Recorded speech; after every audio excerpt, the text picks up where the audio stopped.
Ready? Begin. I pledge allegiance to the flag of the United States of America and to the republic for which it stands, one nation, under God, indivisible, with liberty and justice for all.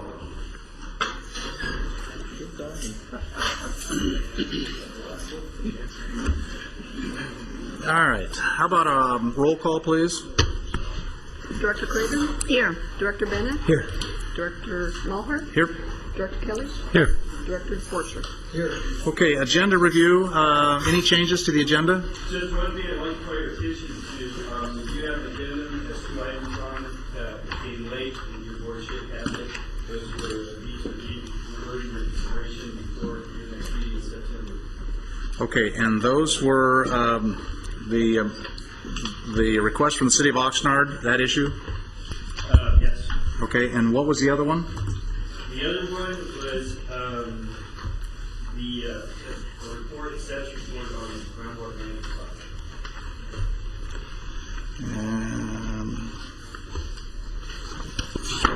I just have a question. Yes, ma'am. I didn't get this till Monday, so this was all done Friday. Okay, thank you. Okay, Al, we've got 2 items they're going to add. They want to add to the agenda. They were added Friday. Oh, you did. We were able to get them in. Oh, okay. Yeah, that's right. I did talk to you on Friday. Okay. All right. Very good. Any other changes to the agenda? Okay. Public comments. Opportunity for the public to address the GMA board on water issues not on the agenda. Okay. Board member comments.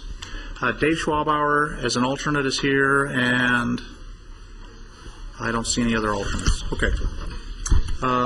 Anybody else have any comments? Okay. What did I do here? I can't turn the page.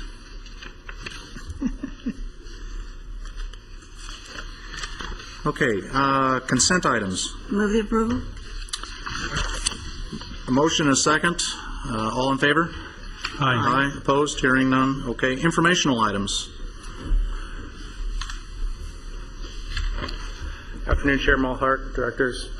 Brian Bondi, United Water Conservation District and the GMA.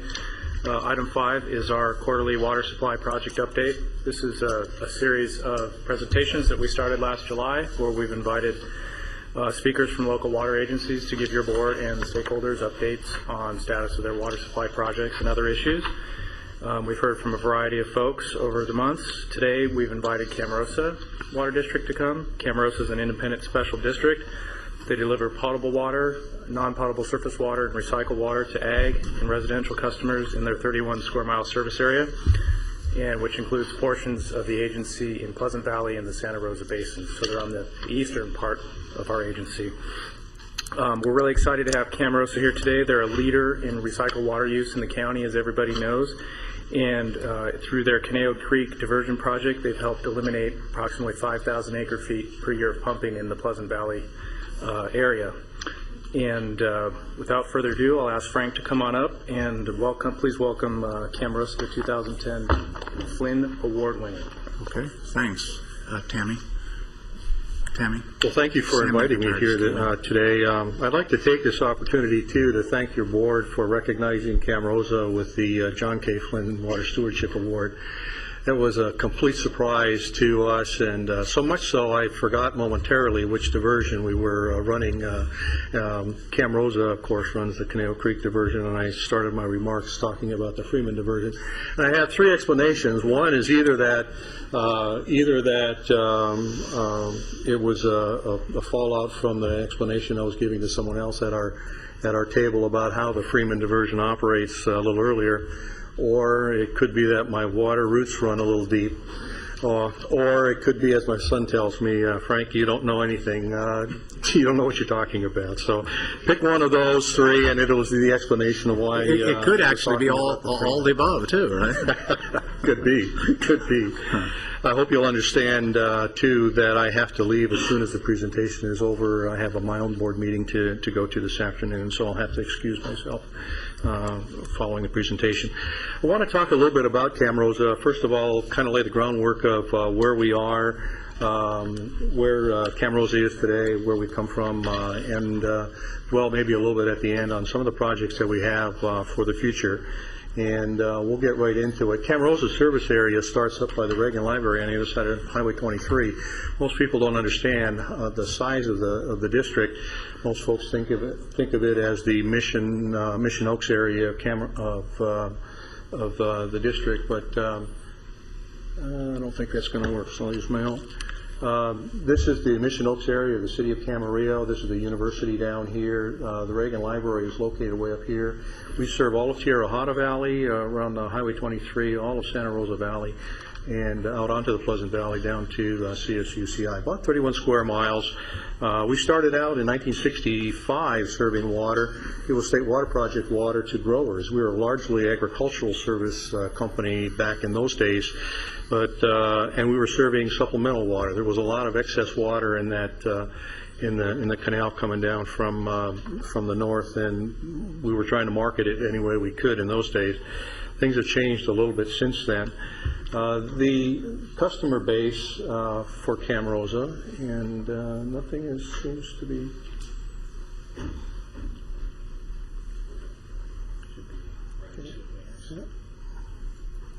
We're locked up.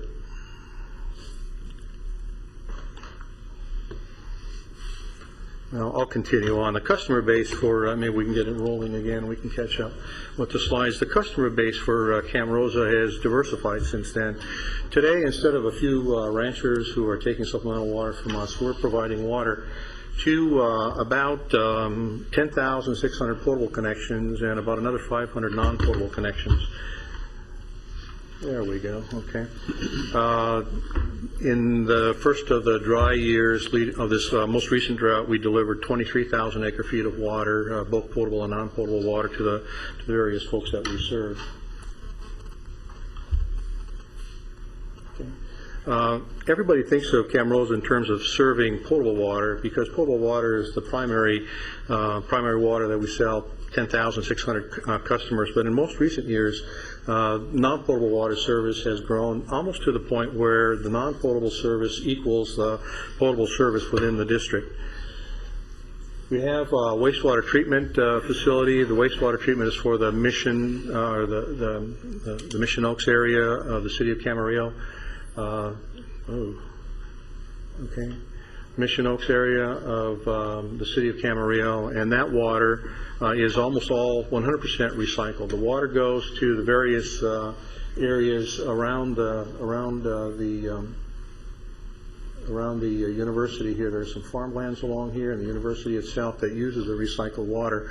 The excess recycled water goes into Camarosa's ponds, and this little detached portion here is where Camarosa's ponds are located, and from there the water is blended along with surface water and served up to Santa Rosa Valley and the areas south of the freeway here, which are large agricultural water areas.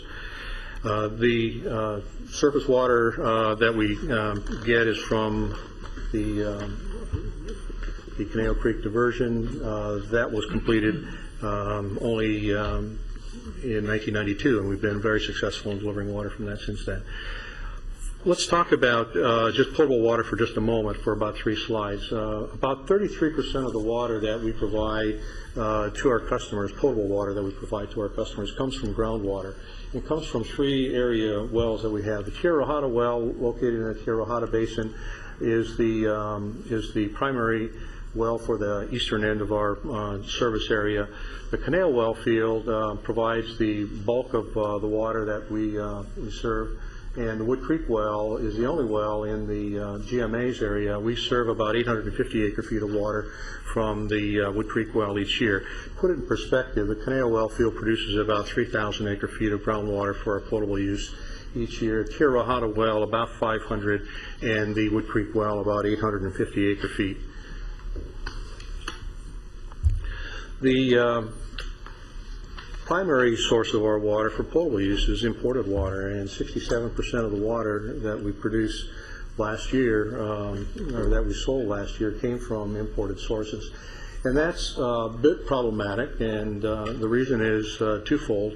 First of all, the cost of water is going up astronomically. The cost of water has gone up almost 70% since 2006, excuse me, and that's a cause for concern for our constituents, obviously. And if there's another source of water, local supplies that we can use, that's a cheaper source of water, we want to do that. The second problem that we run into is that the reliability of the state water project water has been declining, and with 15% cutbacks and the future unknown at this point in time, reliability is a big factor that is being dealt with by the board of directors. So what we've done is we've tried to rely on a portfolio of water that we've developed over time, and the portfolio of water really is the imported water that we have. We have the groundwater, which we've already talked about, and in addition we have recycled water today from Camarosa's plant, and hopefully through an interconnection tomorrow from the city of Camarillo. And we have surface diversions that are basically from the Hill Canyon wastewater treatment plant. And we began working on this portfolio of water almost 13 years ago. It started in 1997 with the upgrade of our water reclamation facility. That was required in order to provide the high-quality tertiary treated water that's necessary to deliver recycled water. It continued on with the completion of the Conejo Creek diversion, and that diversion produces about 9,000 acre-feet of water each year on average. And then we began working with the university.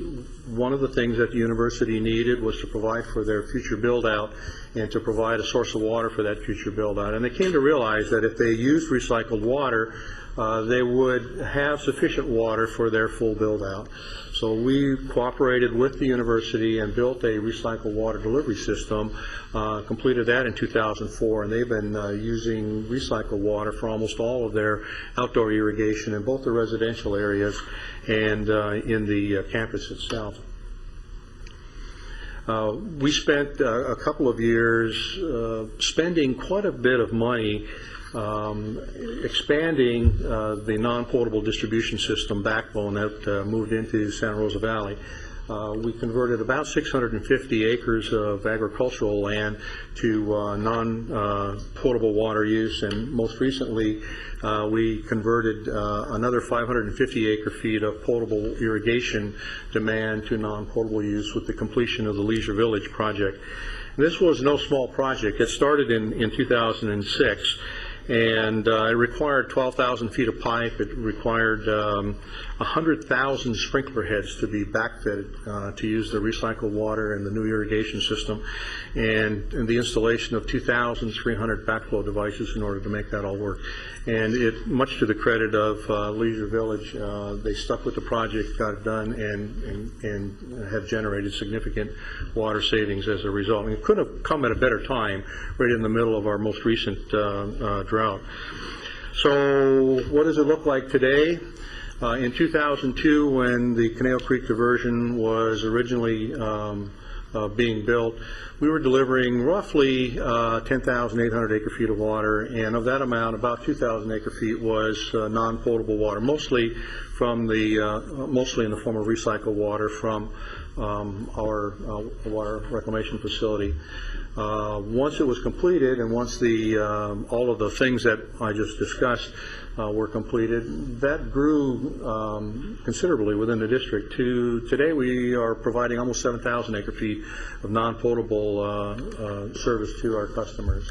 We're also providing a little over 4,000 acre-feet of water to Pleasant Valley County Water District. So our total deliveries with the advent of the Conejo Creek project have gone from 15,000 to as much as 23,000 in the driest year. That was about 3 years ago. The interesting thing here is to look at the dotted lines. We've reduced imported water use by almost 2,500 acre-feet in the process. You see the significant increase in non-potable water use within the district.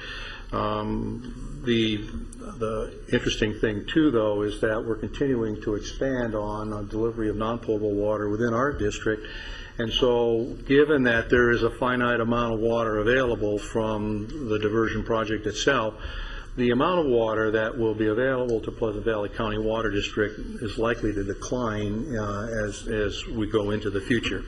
There are some ways that we could probably keep from making that happen, but that's likely what is going to happen. So this is what it looks like on the imported drinking water side. 15% of our water was provided by groundwater for potable drinking water in '97, and today a third of the water comes from local supplies. Now the foundation for the future, and I only have about 4 or 5 slides left, we'll dwell on them a little bit. The foundation for our future is really found in the Renewable Water Resource Management Program, and this is a program that was put together as a cooperative effort between the cities of Thousand Oaks, the city of Camarillo, Cayugas Municipal Water District, Camarosa, and all of the other players in the Cayugas Creek watershed process. And what we did is we took a close look at the Conejo Creek area, which is a sub-watershed of the total Cayugas Creek watershed, and set some goals to improve the water issues in that area. First of all, we wanted to maximize recycled water use, and we wanted to reclaim abandoned unconfined groundwater that was high in TDS and abandoned in the past. We wanted to bring that back to the table. We wanted also to provide high quality water for riparian needs along the creek and improve the quality of the water that was being discharged into the creek. We wanted to increase the quality of the water that we're delivering to our agricultural customers and to our irrigation customers, and to transport salts off the watershed. That was the kind of the underlying thread, or the thread that ran through all of the things that this program is supposed to take care of. And we wanted to achieve salts balance within this sub-watershed as soon as we could. It was really, the program is really in 4 phases. The first phase was the most specific, and it's the phase I'll talk about today. It outlines 3 projects that I'll show you that are underway right now and are of interest to your board. You should know that the program itself has had an EIR done on it, an EA done on it, and so the sequel is done on this. We're beginning to actually put projects into the ground. Focusing on potable water, first of all, and this looks really complicated, but it's really not as complicated as it looks. The blue you see here is the outline of Camarosa's service area. The area around the county properties here, and the area around the university and the agricultural areas near the university. The university, in its heyday, or when it was the Camarillo Hospital, was fully dependent upon groundwater for all of its water needs. It irrigated the entire campus. It provided all of the water needed for 1,900 patients, and it had a significant dairy operation that it was operating as well. All of that was provided for through local groundwater. When the TDS began building and the salts began building in that groundwater basin, in that unconfined area, then the hospital asked us to begin serving water, and they sit now on the end of a long pipeline, a 12-inch pipeline that comes from the northern side of the 101 all the way out to the university. The pipeline terminates at a location right here, goes into a pipeline that provides water to tanks that are owned by the university, and all of the piping on the university campus is owned by the university itself. So our terminus of service is right here at the university. We also serve the county-owned properties, all of their potable, and we provide some non-potable water and wastewater services to those properties as well. What we're trying to do is to rejuvenate wells that were used by the university or by the hospital in its heyday. And the primary area we're focused on right now is a well field that lies right along Lewis Road. The well field has had a 16-inch well drilled, but it was never used by the university. We have since rehabilitated that well. We have put a pump in it, a new motor on it. We've plumbed the well to our effluent pipeline that runs to the ponds from the water reclamation facility. Camarosa's water reclamation facility is located down in this area. And what we're doing is we're pumping the well and doing yield analysis for both the well and for the aquifer as we speak. We expect that there will be an RFQ for design of the desalter facility, which will be located at Camarosa's water reclamation facility property here. And we will then plumb that well into the new desalter and then lay a new line to tie it into the potable distribution line. So 1 MGD desalter. It's going to take water that is from 1650 to 1800 TDS and 250 to 275 parts per million chlorides, which is almost unusable for any need. It'll take that water and clean it back up again and put it back into service. Focused on the non-potable side, maybe. There we go. No, not too far. No, that's fine. Recycled water is kind of the focus of Camarosa's future for the most part. While we have the desalter online, and by the way, we're asking for funding through the Prop 84 process for the construction of that desalter. It's about a $5 million project. We expect that whether we get funding or not, we expect that to go forward, I think. But providing infrastructure to lay parallel distribution system into Santa Rosa Valley, into Camarosa's service area is really a very costly proposition, and that's the direction we're going right now. One of the projects that we've developed is a cooperative project with the City of Camarillo to interconnect the CamSan wastewater treatment plant to Camarosa's non-potable water distribution system. And just to give you some perspective, the diversion is located here. The water flows by low pressure to the ponds. It's pressurized with a pumping station that goes back up through the red line all the way into Santa Rosa Valley, and provides about 4,500 to 5,000 acre-feet of water on average each year. What we're trying to do is take the City of Camarillo's water reclamation facility, interconnect it to the pond so that we have a new source of water that we could use and could market for the City of Camarillo. And then further provide a pipeline from the ponds down to the connection to the salinity management pipeline, which is under construction by the city of Cayugas Municipal Water District, and it would provide the city immediately with two avenues other than distribution or discharge to the creek. One, distribution to Camarosa's non-potable system, and two, disposal through the salinity management pipeline. It's an excellent project. The city's portion is at 100% design. The CEQA has been completed.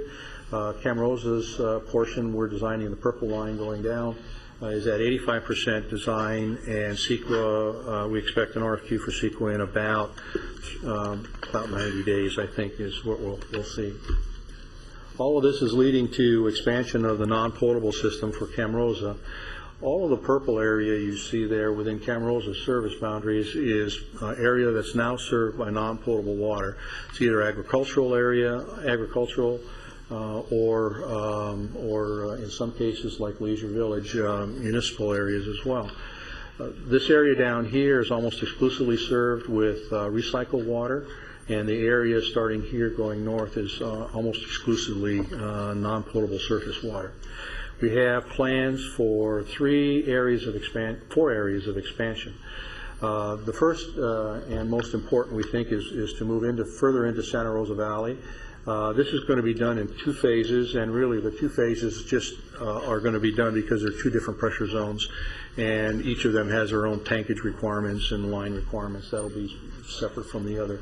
But the first part will be this red part here, and then the second part will be the green part on top, which is the highest most service area within the district.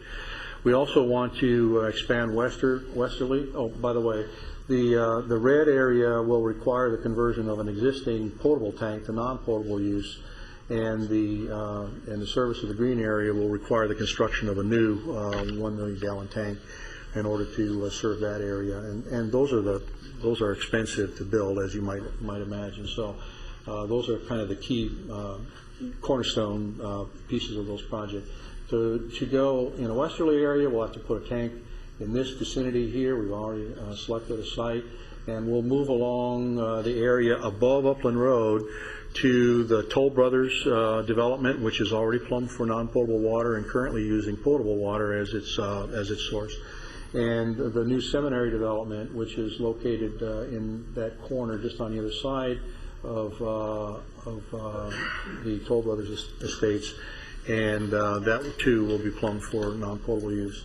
And finally, we'd like to get water to Village by the Park, and we're in the process of installing filtration and disinfection facilities at the ponds and in the pumping system. And as soon as that's done, I think we'll be moving forward to implement service of non-potable service to Village by the Park, which is outside our service area, but within the service area of the city of Camarillo. The total cost of all of this expansion is close to $14 million. The initial cost is about $750,000 to filter and disinfect the water, and expansion into Santa Rosa Valley would be about $11 million, and then expansion westerly is about $4 million. Those are the projects that we have underway. We think we can save up to 2,000 acre-feet, additional 2,000 acre-feet of potable water through expansion of our non-potable distribution system. Be happy to take any questions your board might have. Very good. Anybody have any questions? Anybody in the audience have any quick questions? Frank, thank you very much. Okay, thank you. Excellent. Very good. Thank you. Good luck with all those expansions. All right, next item, number 6. Okay, and we have a time certain at 3 o'clock. Is that correct? Okay, that gets us through 3 items. We can do that in this time frame. There's also the agenda. Okay, all right. So let's move right along then. Good afternoon, Chair Mulhart, members of the board. For the record, my name is Rick Viragutz. I'll be presenting this item today. Tammy did provide you a full copy of the agreement. Apparently there was an error in the reproduction. So if you notice that in the board package, we've got a correct version or a full copy of the state agreement if you've got questions. And I know Al has also reviewed it. So let me get going here. The GMA first required flow meters in 1987 with passage of Ordinance 3, but at times the information that the agency receives on extraction reporting isn't accurate. And, there's an old adage about this, a small percentage of the problems can really take a lot of our time, and that's true in this case. Most of the meter reporting that we get, we accept at face value. Sometimes we see problems with it and we contact the operators, and in some of those cases there's been some mistakes made over 1 or more periods, and it can take a lot of effort to get those corrected.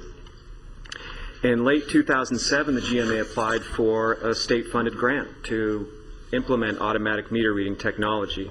We wanted to show that it was possible and would be beneficial to the agency. And the grant is funded by the sale of bonds, and monies are now available to fund the grant. You might recall there was a delay in implementing the agreement. Last meeting there was a question about how it worked from Dr. Kelly. On my next slide I'll show a picture of what one of the automatic meter readings look like, or meter reading units look like. We also had a discussion this morning with a vendor of this technology, and they're here today. If you've got any specific questions, you might lean on them. We don't have a contract. We haven't selected anybody, but they're here at their own will today. Next slide. So this is what what a style of the unit looks like. It's a file photo. The actual technology might not look like this. The thing to keep in mind is it's an auxiliary unit that attaches to the existing dial face, and it's able to read the sweeps of the meter, and it requires that the meter be in good condition. It requires that the sight glass be easy to see through, that it isn't broken, those types of things. It also uses a transmitter and maybe some relays to get the information to a computer where the information is compiled. Some of the benefits of the system are that it would reduce paperwork errors and data entry errors for those meters that it is attached to. We really do want to improve the way our current paper-intensive and sometimes error-prone system works, and this would help us with that. One of the ways it could help specifically is we could generate our semi-annual statements with the meter reading already input into the semi-annual statement and the bill already collected. This would save both the operator time and also the agency staff time. And it could nearly eliminate questions about how to correctly read a flow meter. This is an example that Dave Pinaro put together. He gets a lot of questions like this. You'll see the red 0 on the dial face there, and from what Dave tells me, he gets questions: do I multiply that value by 10, or is it 0.0, or do I divide it by 10? So this is a common problem that Dave fields when he gets telephone calls on this. The other purpose of moving forward with the grant is that it will provide some money to update the regional groundwater model. And of course, updating that model is beneficial to the agency because it helps improve our understanding of the aquifer management strategies that are in place. What this technology could do is allow more quick updates to the model, and that would depend on how many meters are attached and how frequently the data is collected. But ultimately, there is money in the grant to help update the model. An important reason we're here today is to re-verify the board's interest, your board's interest in this approach. You know, some time has passed. About 3 years have passed since the agency applied for the grant. And some of the fiscal impacts, it does require a $50,880 match over the next 2 years, and it also requires that the agency expend $244,880 over the next 2 years, but that money would be subject for reimbursement from the state. So we want to make sure that this is an approach that the board still is interested in moving forward with. Let me ask a question. The $244,000 plus the term subject to reimbursement means we'd have to apply for it. The money's not there. The money is there. We just get in line. What does that? The money is there. It's been allocated for the project. For this specific project. That's my understanding.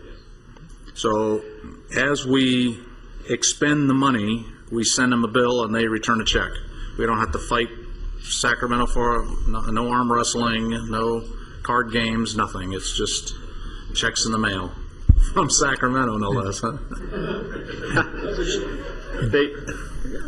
And Chair Mulhart, that's a common way that grants are done. Okay. Right. In the government agencies, is that we just granted some money, and they want you spend your own money, and it's sort of like you're sending them a bill so that they know you actually did the project. They just want to make sure you did the project. They don't want to send them money until you've done the project. All right, that's fine. I just want to make sure there's something at the other end when the bill gets there. So it's a good question. All right. Okay, that was my question. Thanks. So this is more on the fiscal issue. This would be our proposed expenditure plan for the remainder of this fiscal year. We would spend up to $115,995 and match about $24,101. And then for the next fiscal year, we would expend about $128,884, again requesting reimbursement for that money. But the $26,770 would be a match, and so that would not be subject to reimbursement.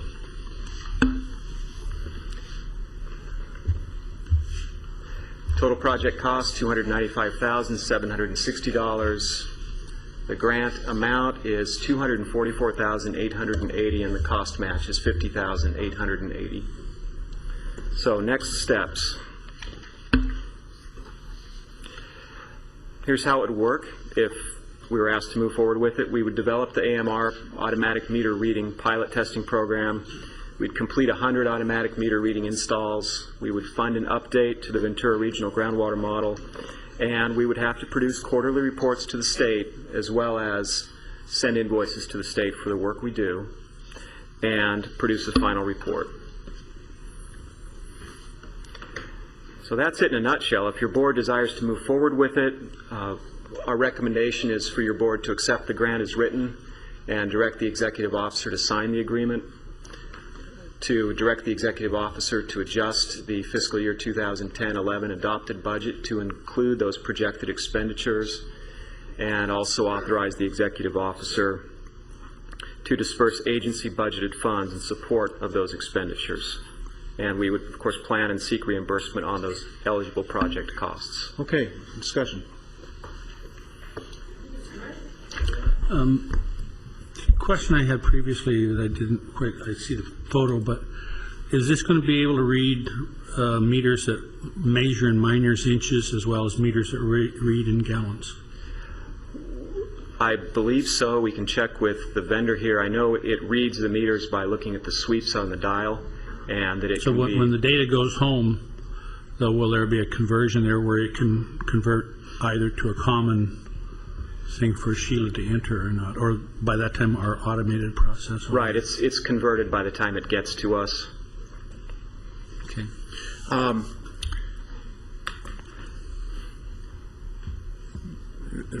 With regards to United, I get a statement from United, I get a statement from the GMA, I go take a visual reading, write the number down, fill out United's form, send them a check, do the GMA's form, send them a check.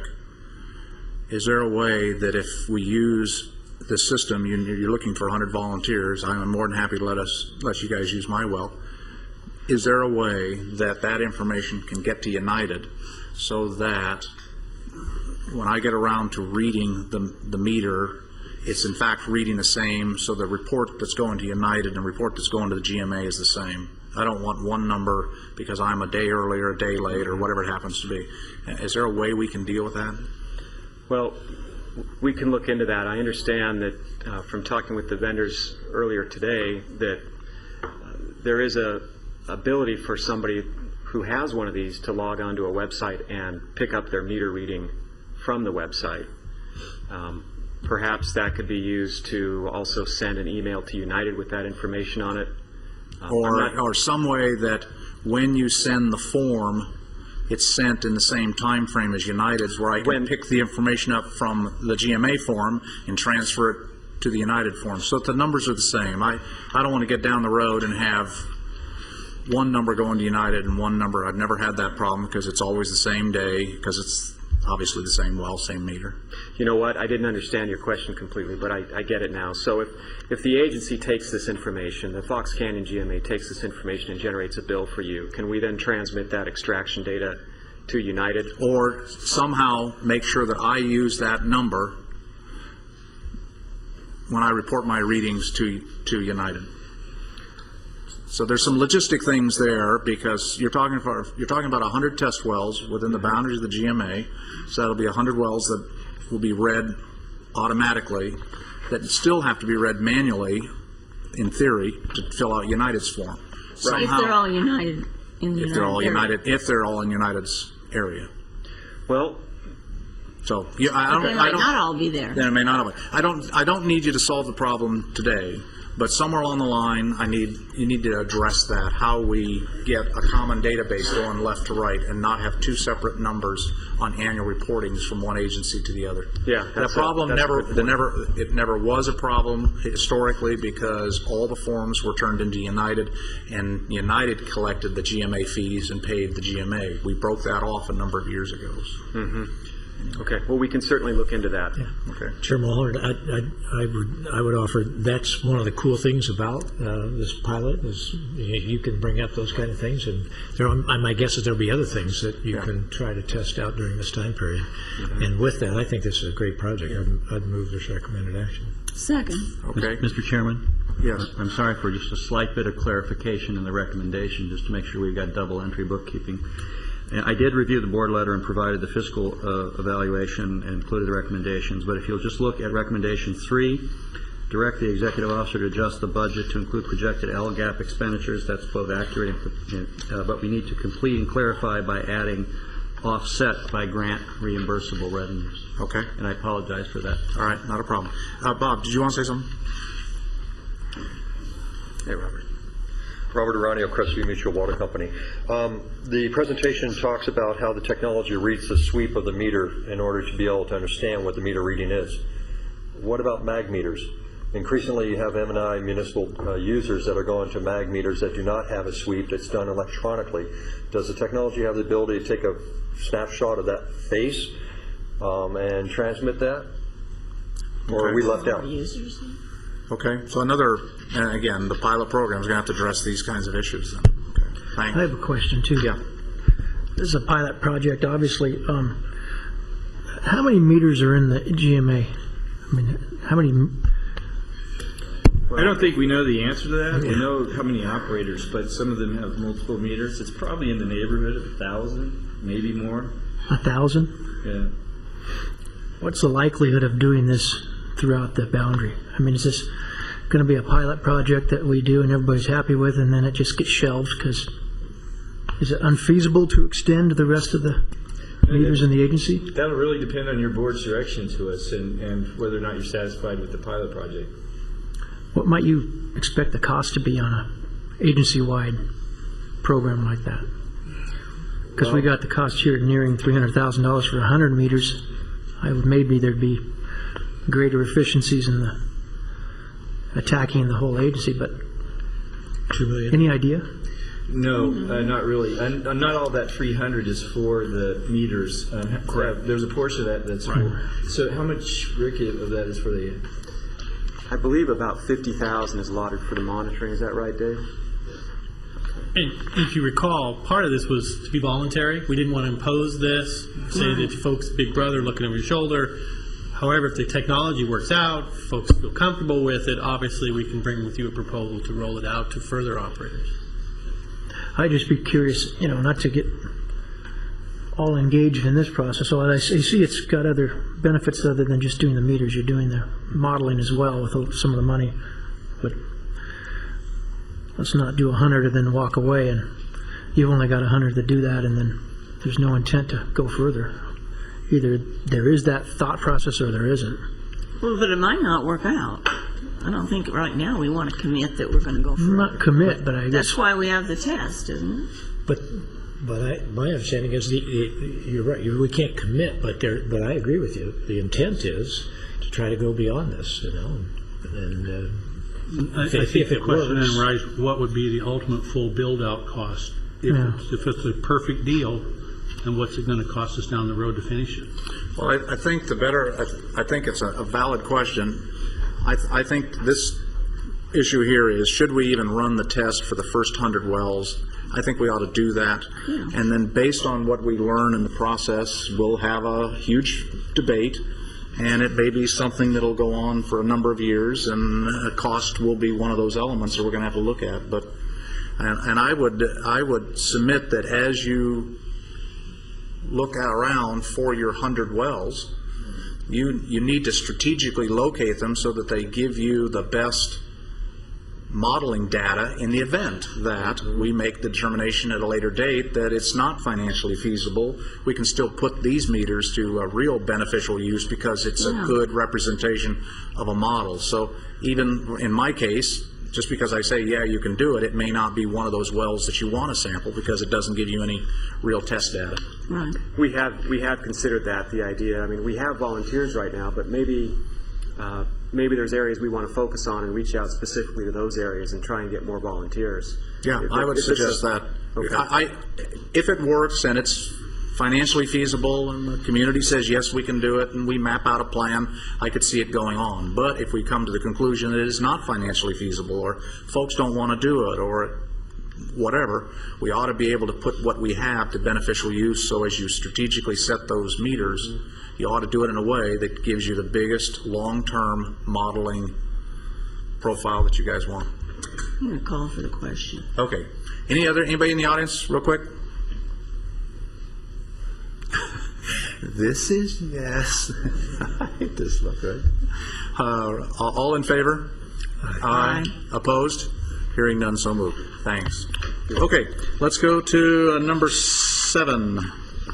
There's 6B. No, there's no 6. Oh, that's the resolution. Number 7.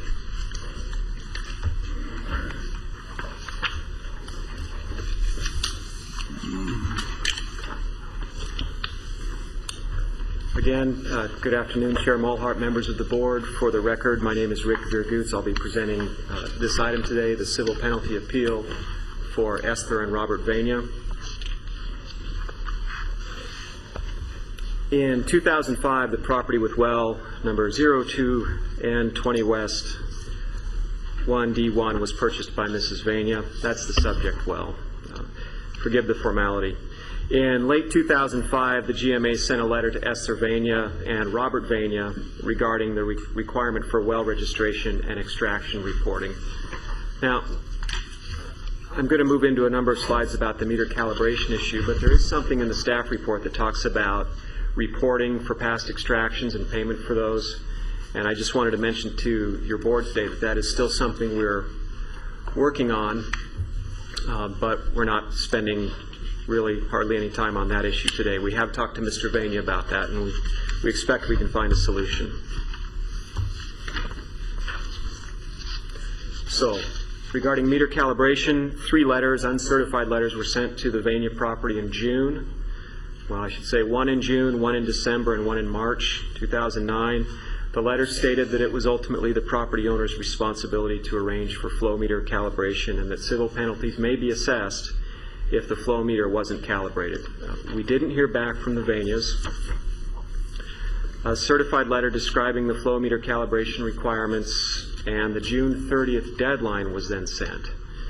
And that letter was a little more strongly worded. It described that failure to submit proof of meter calibration would make the property owner subject to escalating civil penalties if the flow meter wasn't calibrated and that information wasn't submitted by the deadline. And that certified letter was returned to us as undeliverable. We hadn't heard back from the Vanias. The June 30th deadline passed and the $1,100 civil penalty was assessed in August, and that was sent out with a certified letter, and that letter was returned to us as unclaimed. Also in August, though, we did hear from Mr. Vania, and we took the opportunity to brief him on the requirements of the meter calibration program over the telephone. And he instructed us, the GMA staff, to direct future correspondence to Doug O'Hara of Southern Pacific Ag Management. And we did that, although we heard back from Mr. O'Hara that he wasn't responsible for the extraction reporting or the flow meter calibration. So we continued to address those letters to the Vanias. The October deadline passed, and following board direction and the resolution, we increased the civil penalty to $2,300 and assessed it via another certified letter, that one dated December 10th, 2009. And this one was signed for and returned. We again heard from Doug O'Hara in December and then January of 2010. And he again told us that the Vanias were responsible for the flow meter issue and the reporting of extractions. But we did receive a letter from Mr. O'Hara in January, which sort of appealing the civil penalty on Mrs. Vania's behalf. In the letter, he indicated that she was not aware of the requirement, and that's why it hadn't been completed. In May 2010, we placed calls to the Vanias regarding meter calibration. We didn't hear back. We did contact Doug O'Hara again at Southern Pacific Ag Management, but he told us he wasn't under contract with them and wasn't able to help us at that time. In June, though, the agency did receive an appeal letter from Mrs. Vania. She is appealing the $2,300 civil penalty, stating that she was not aware she was solely responsible for the flow meter calibration, but mistakenly believed Soma Pacific Ag Management was handling the issue. So, just in conclusion, clearly there's been some disagreement and some confusion regarding the responsibility of the Vanias and Doug O'Hara. Our position has been consistent, though, throughout this, that it's ultimately the property owner's responsibility. We did send the first letter to the Vanias regarding meter calibration 2 years ago. Since that time, 5 other letters were sent. 2 of the 3 letters were returned as undeliverable, but the address is valid. And for these reasons, we recommend the civil penalty be upheld. And that concludes my presentation. Okay. Your presentation include your staff's recommendation on this appeal? Our recommendation is to uphold the appeal. Okay. Continue to assess the civil penalty. All right. I assume we're going to hear from the family on this issue? All right, before we do that, do we need to do some, because this is a hearing, walk us through the steps you want us to go through? Yes, this is an appeal of civil penalties, so it's subject to your board's procedures for handling those appeals, which would include selecting a hearing officer from among the board and taking evidence from anyone present on the matter. I would move to select our chair as the hearing officer. Second. Okay, all in favor? Aye. Okay. Next item is we have to do some, if we're going to take testimony, we have to swear in the people that are giving testimony. Is that correct? Yes. And the exact language you want me to use is? I can't remember it from TV. Generally, do you swear that the evidence you're about to give in this proceeding is the truth, the whole truth, and nothing but the truth? Okay. Who wants to give, who's intending to give some evidence? Well, Mrs. Van is going to get up and speak. Anybody who's Okay. talking. How many people are going to actually speak? Well, there's three of us here. Oh, okay. If you could just raise your hand, let me get you all sworn in because it's going to be on the record. It's a hearing process. I do solemnly swear the testimony you're about to give is the truth, nothing but the truth. So help me God. I do. Okay. Did I do that okay? Yes. Very good. All right. I'll do it this way. You can go in any order that you like. So whoever would like to testify first.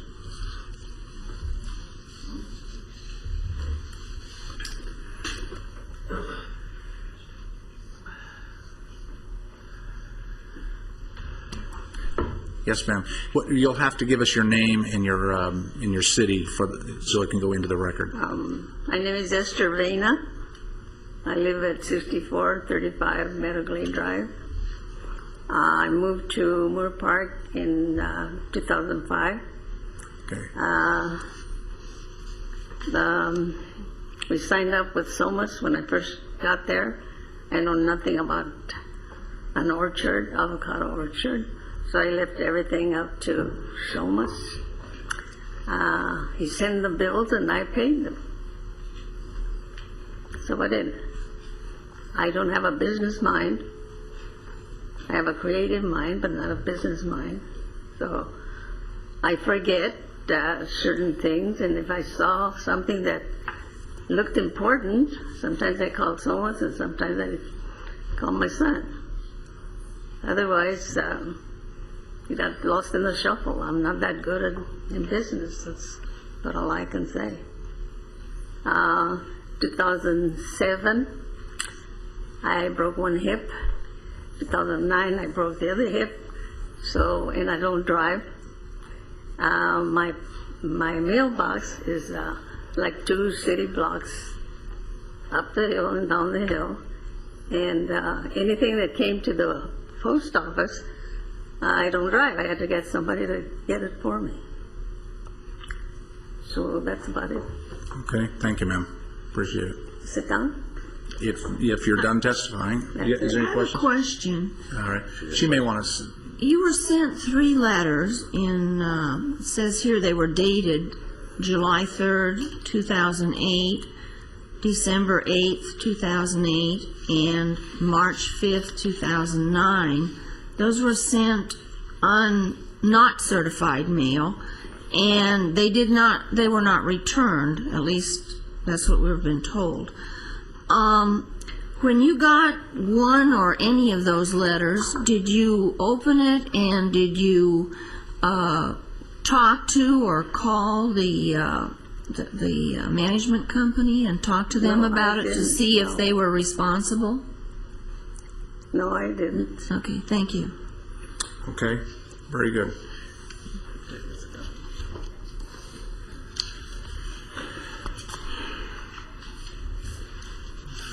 Okay, yes, sir. Again, your name and address for the record, please. Yes, my name is Robert Vena, Nestor's son. My address is 838 Congressional Road in Simi Valley. Yeah, I think this whole thing is kind of based on a misunderstanding. When my mother bought the property, she truly felt that the management company was going to take care of all the issues. She or I know nothing about running an avocado orchard or a well or requirements thereof. So I think there's a misunderstanding.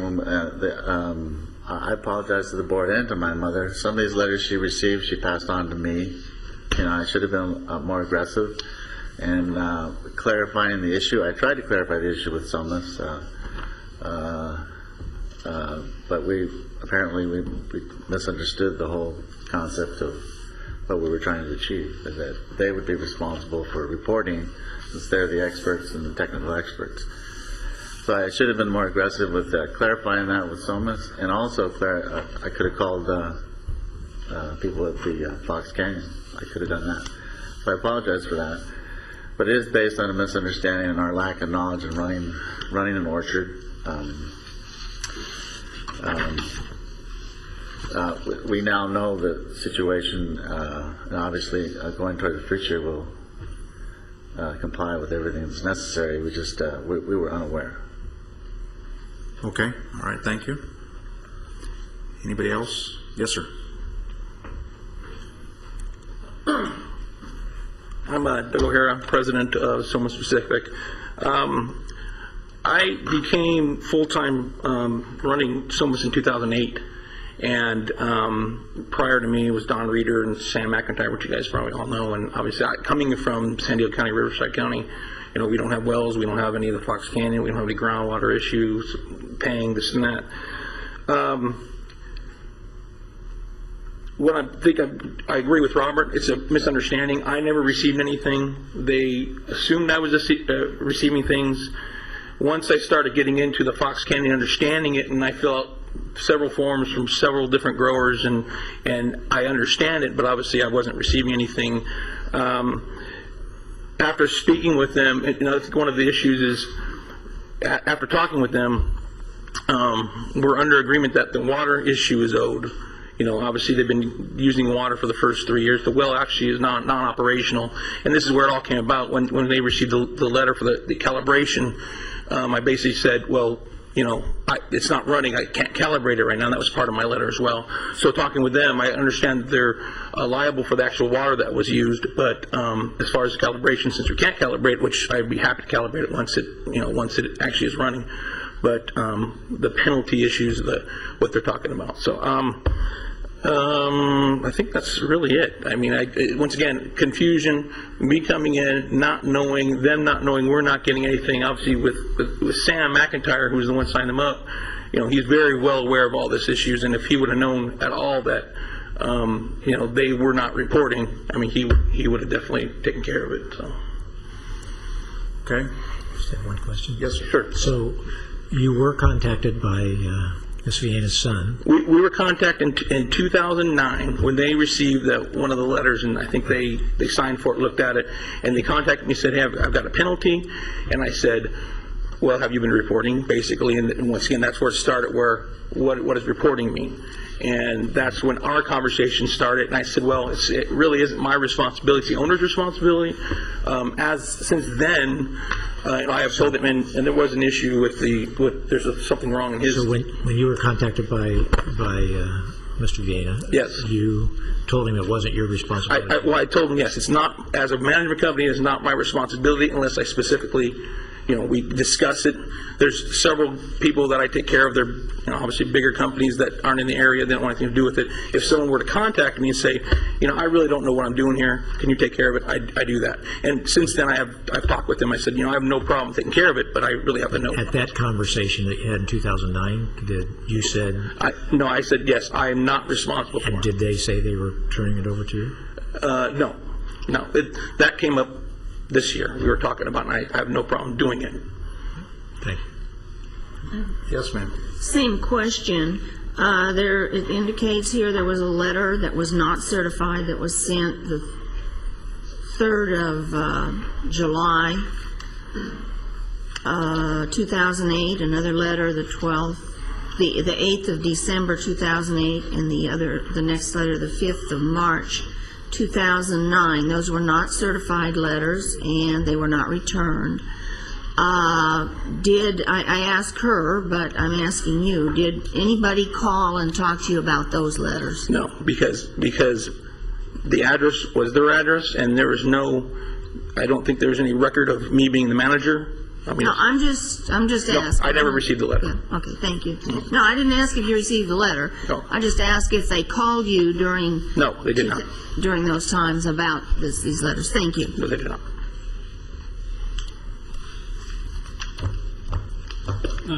I think in the question Supervisor Bennett had, it appears to me, reading this, December 10/09 is the first apparent record that's listed as when a letter was provable that it was received.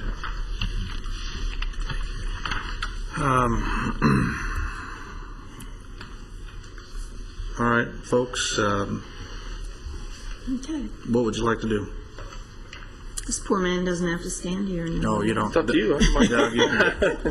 You're, you can have a seat if you like. And Well, it sounds sad, but, if I told,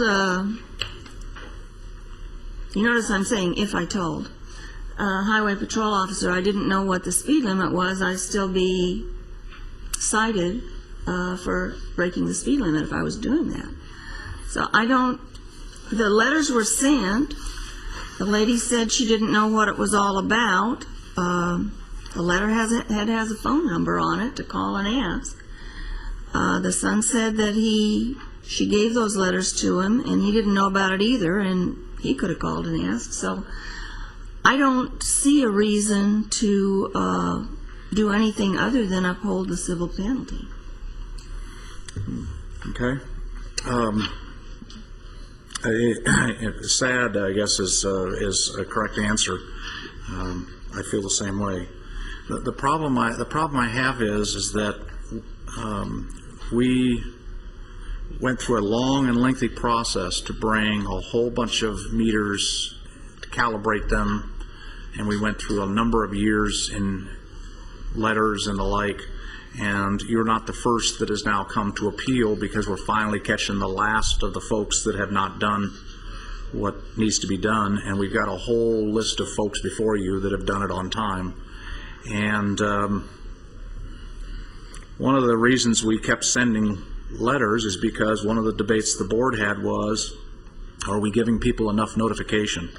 And as I think back at the different appeals that have come before us, this is probably the most documented series of communications I've seen in all the appeals that have come before us. I mean, it is literally all the way back from 05, indicating he no longer owned the property, gave us the name of the son, Robert, as the owner at the same address.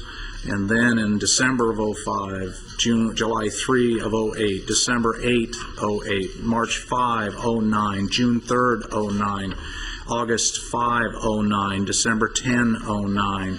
Then finally a letter from Soma Specific in January 1910, and then a letter finally from the individual of June 24th, 10, and finally another letter from Mr. O'Hara in February of 10, another notice setting up the appeal in May of 10. So from a board standpoint, the staff has done exactly what we've asked them to do, and that is, in addition to letters, staff report indicates telephone calls and the like, and it's the problem is we've got a whole bunch of folks that have gone before you that have paid their bills now on the books and done their calibration, coming up for their second calibration, because it's every 3 years, and they've actually done their first calibrations coming up 3 years ago. So it's and I understand you can't do your calibration right now because there's no water flowing, but all the other things associated with running this agency to try to bring the aquifers into balance. So I would support, it's sad, but in fairness to all the folks that have gone before you and to be consistent with what the board has done in the past, I would support Charlotte's position. I'll second her motion. Others? Okay, the roll call, please. Director Craven? Yes. Director Bennett? Yes. Chair Mulhart? Yes. Director Kelly? Yes. Director Borchert? Yes. Okay, thank you very much. Hearing is closed. Let's go to the next item, item number 8, 8.3.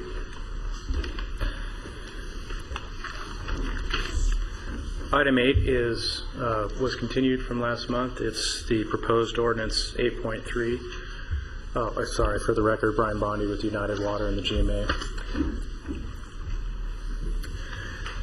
In June, your board opened a public hearing on proposed ordinance 8.3, and we discussed some proposed changes to the requirements for reporting groundwater pumping and some aspects of the meter program. And during the discussion after my presentation, some concerns or questions were raised about one particular item, how we were trying to address the issue of having folks update their accounts after there's a meter failure and a subsequent repair or replacement. And your board directed staff to go work on that issue with Southland Sod Farms. They were the one who commented, and also take that issue to the flow meter committee for their input. And we've done that, and I'll report back on the results of that. The second item that your board directed staff to complete was to develop some options, or what I call an outreach program. The idea here is, how do we notify folks when we change our rules, either ordinance or resolution? How do we get the word out that the rules or the requirements are changed? So we have some ideas on that. Revisions to the proposed ordinance 8.3.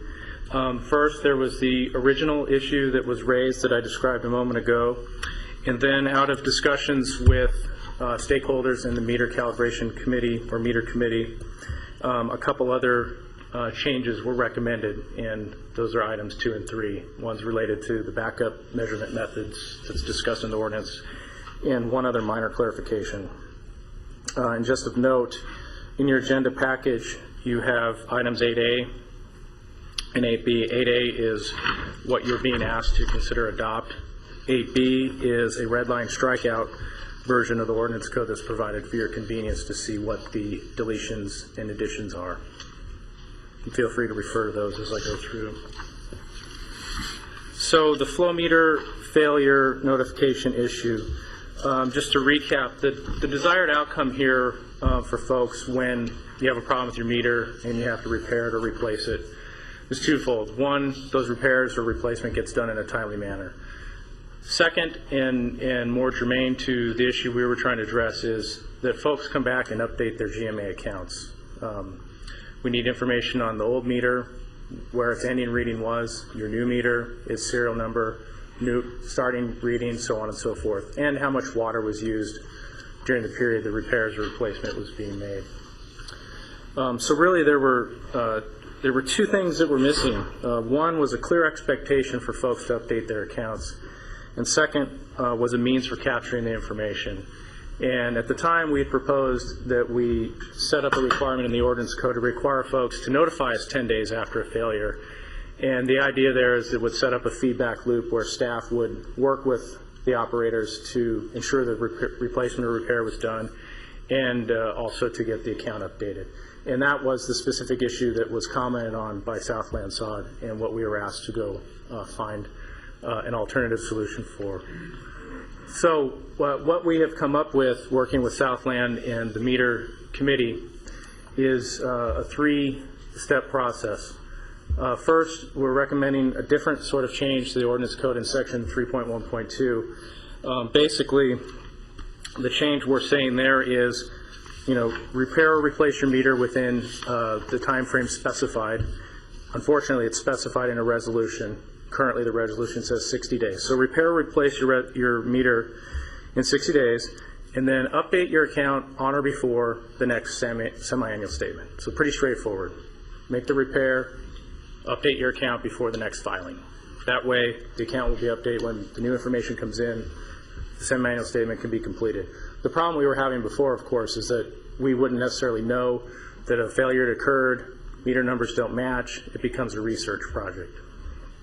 Okay. So step one is to make the expectation clear that the account needs to be updated. Step 2 and 3 here, 2 and 3 on the slide, speak to how do we implement that, or how do we collect the information. And what we've come up with is twofold. First is to modify the semi-annual extraction statement to ask a couple questions to prompt the operators. First question, did your flow meter fail during the reporting period? Yes or no? Did you repair or replace your flow meter during the reporting period? Yes or no? And then very simply, if you answered yes to either question, please go fill out a form that's designed to collect the information necessary to update your account. So this piece was missing. There was no prompt. We didn't have a prompt for the operator to do something to tell us to update their account. So the second piece of this is the form that I just mentioned. I'll call it an account update form. The specifics aren't important. Generally what it does is collects information about the operator, the old meter, did you repair or replace it, information about the new meter, and information about groundwater usage during the period when your meter was not functioning. Pretty straightforward. Sign it, submit it, and in the future this will be done electronically through our management system. So that was the issue that we were directed to look into. Now, through the conversations with Southland and the meter committee, some recommendations were made on 2 other items. Just a little bit of background. The ordinance code requires operators to use a backup measurement method when their meter fails. Linked to the ordinance code is Resolution 2008-04, which has the specifics of how that's implemented. Currently, the backup method that's approved is a temporary flow meter, and you're allowed to use that temporary flow meter for up to 60 days. That's where the 60-day repair requirement comes in. Okay. If you don't have a temporary flow meter, you're supposed to request Jeff's approval of some other alternate method. Well, the comment back from some of the members of the meter committee is that the vast majority of the folks out there don't have a temporary meter sitting around waiting to be put in place. And, you know, when you think about it, if you don't have one, it's going to take you just as long as it's going to take to get a new or repaired meter. So the implication is that we have a requirement that most folks are not going to be able to comply with. Let's simplify it. Let's make it easier for everybody. Okay. So the recommendation is that we keep the existing requirement to make that repair or replacement within 60 days. You can use a backup method within 60 days, but also broaden the list of approved backup methods. Allow folks to use their electrical records, past pumping records, estimates of their pump capacity and how long they pump, to give us the estimate of the water they use during that 60-day period. Okay, Brian, I'm going to interrupt and see if we can cut to the chase here. And I apologize. I'm looking at the clock. We're going to go into a workshop here. I've got 2 other items that I want to try to cover before I lose this board here. Charlotte's got a council meeting to go to and the like. These are the 2 recommendations that you've added. One more. Give me that one real quick. Just put it up there. Very simply, there was a suggestion to clarify the non-metered water use fee in Section 3.5. It wasn't clear when the clock starts ticking on that. So the proposal is to make the clock start ticking after the failure has been recognized by the operator. Okay. All right. Let me ask because we all got information. Do any of the members have any questions on the proposal? Anybody in the audience? I know we had, all right, Bob, I know we had the flow meter committee look at it. So, yes, sir. Robert Aranio, Crestview Mutual Water Company. Something came up while I was listening to the last presentation and the last appeal. On item 8A, page 2 of 4, item 2.3. 8A, page 2 of 4. Okay. Item 2.3. Yes. Now it gets real fun. Line number 5. I'll read the sentence so you understand what I'm talking about. The agency shall send a semi-annual groundwater extraction statement form to each well owner on or about the first week of January.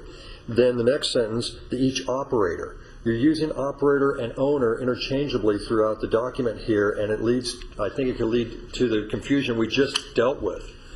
Is there a way we can do a /or, owner or operator, or somehow capture them without violating second reading and be able to move this thing forward and eliminate the confusion that somehow someone is responsible for it? Let's ask the attorney if we can just change operators to owners and place the onus on the owner, and then if there's an operator, it's between the operator and the owner who's going to report. No, it doesn't work. It doesn't work that way. No, because there's a lot of absentee owners, and they virtually rent their property and their whole operation to the operator. It's the operator that earns the credits, and it's the operator that has to maintain the well. Okay. So there is a distinction between the two. I understand what the problem is. An owner can be an operator, and an operator can be an owner, or they could be two different people. Let me ask a different question and put it in reverse. Do we actually send a form to every well owner every January? No. Most of them go to the operator. Then why don't we just change it to operator? Yeah, That's what I would recommend. I think that's the answer. That's what I would recommend. Okay. Thanks, Rick. Easily done. Okay, so if we take out of behind the semi-annual groundwater extension statement form to each well operator on or about, we can strike the word owner and put in operator. You okay with that, Al? If we do that? Okay. All right, thanks, Bob. All right, anybody else have any comments? The committee looked through it. It's consistent with what the board, I think, wanted when we brought this up last month. I'll move the approval. Okay. Motion is second. Any other discussion? Mike? No? Okay. Since changed the ordinance, let's do a quick roll call on this one as well. Chair Mohart, I believe you have to close the public hearing first. Oh. Public hearing is closed. Okay, thanks. Okay. Director Craven? Yes. Director Bennett? Chair Mulhart? Yes. Director Kelly? Yes. Director Borchert? Yes. Okay. Thank you. Thanks, Brian. All right, let's deal with the City of Oxnard's, where'd it go? I'll be 11. quick. All right, we got to do it fast. Okay, very good. Gerhard Hubner, good afternoon, Chair Mulhart, board members, Gerhard Hubner Watershed Protection District. I do have a short presentation. I'll just jump right into it. A little bit of background. The board created this conservation credits and storage credits program with the adoption of Ordinance 5.0. You'll hear more about credits this afternoon, so I won't talk more about those. In September of 1996, the city was approved to participate in the GMA's in lieu credit exchange program. Under the in lieu program, water providers can exchange earned GMA credits for imported water from Cayugas Municipal Water District. On July 16th, agency staff received a voicemail from city staff requesting an urgent consideration by your board to allow injection and later extraction of supplemental imported water. We received further details in a meeting and a conversation, as well as the city's July 20th letter, which you have attached with this board letter. Presently, the city is overseeing a transportation project to enlarge Rice Avenue, Highway 101, the interchange. Underlying that is the existing Cayugas municipal pipeline, which delivers imported water to the city. Part of the original project design was to schedule disconnection and realignment of that pipeline. The timeline for that realignment was anticipated to be 2 to 4 days. The contractor is now asking that the shutdown of the pipeline be 2 to 4 months. The city is evaluating various options for bridging this loss of water, including this emergency request. Under this program, the city will purchase additional foreign water from Cayugas for direct injection and temporary storage in the underlying groundwater basin. Each acre foot would receive 1 storage credit for use later. The city would propose to use well number 29 to inject the imported water into the upper Hueneme aquifer zone of the lower aquifer system. Water would be injected between August and October of this year, extracted between November this year and February of next year. This well is designed as an aquifer storage and recovery well with 2 separate meters. This is where the blending station number 3 in well 29 is located within the city of Oxnard. In conclusion, the city is facing an emergency and potential loss, an important component of its existing water portfolio up to 4 months. The city's July 20th letter does not propose any monitoring of any water levels or water qualities, nor analysis of potential impacts from this program. Under normal circumstances, we would likely recommend monitoring of both the affected aquifer and nearby adjacent zones. But we're not recommending at this time due to the short duration of this program, its emergency nature, and the quantity of water proposed for injection and extraction. With that, our recommendation for you today is approving the city's July 20th request with the following understanding and conditions for this program. It's emergency, limited project, temporary. They are utilizing a well that's an ASRF well. Short durations, as I've indicated earlier, maximum of 1,000 acre-feet of imported water, and all unused storage credits from this emergency program would expire 6 months after initiation. There's city staff here as well. If you have any other questions about the program, that concludes my presentation. Tony, is there anything you want to say? Because before you speak, so we don't, any board members have any questions or concerns about what's being proposed here? If I understand it, it sounds like you're going to take that Cayugas water that you were going to receive in the pipeline, put it in the ground, then be able to pull it up at a later point in a well, thereby not over pumping your allocation. Yeah, Tony Emmert with the City of Oxnard. That's correct. This is not guaranteed that we would like to do this. We appreciate your board considering this on a last minute. You can imagine my reaction to being isolated from our only elevated storage for several months. And this is one option we would like to pursue.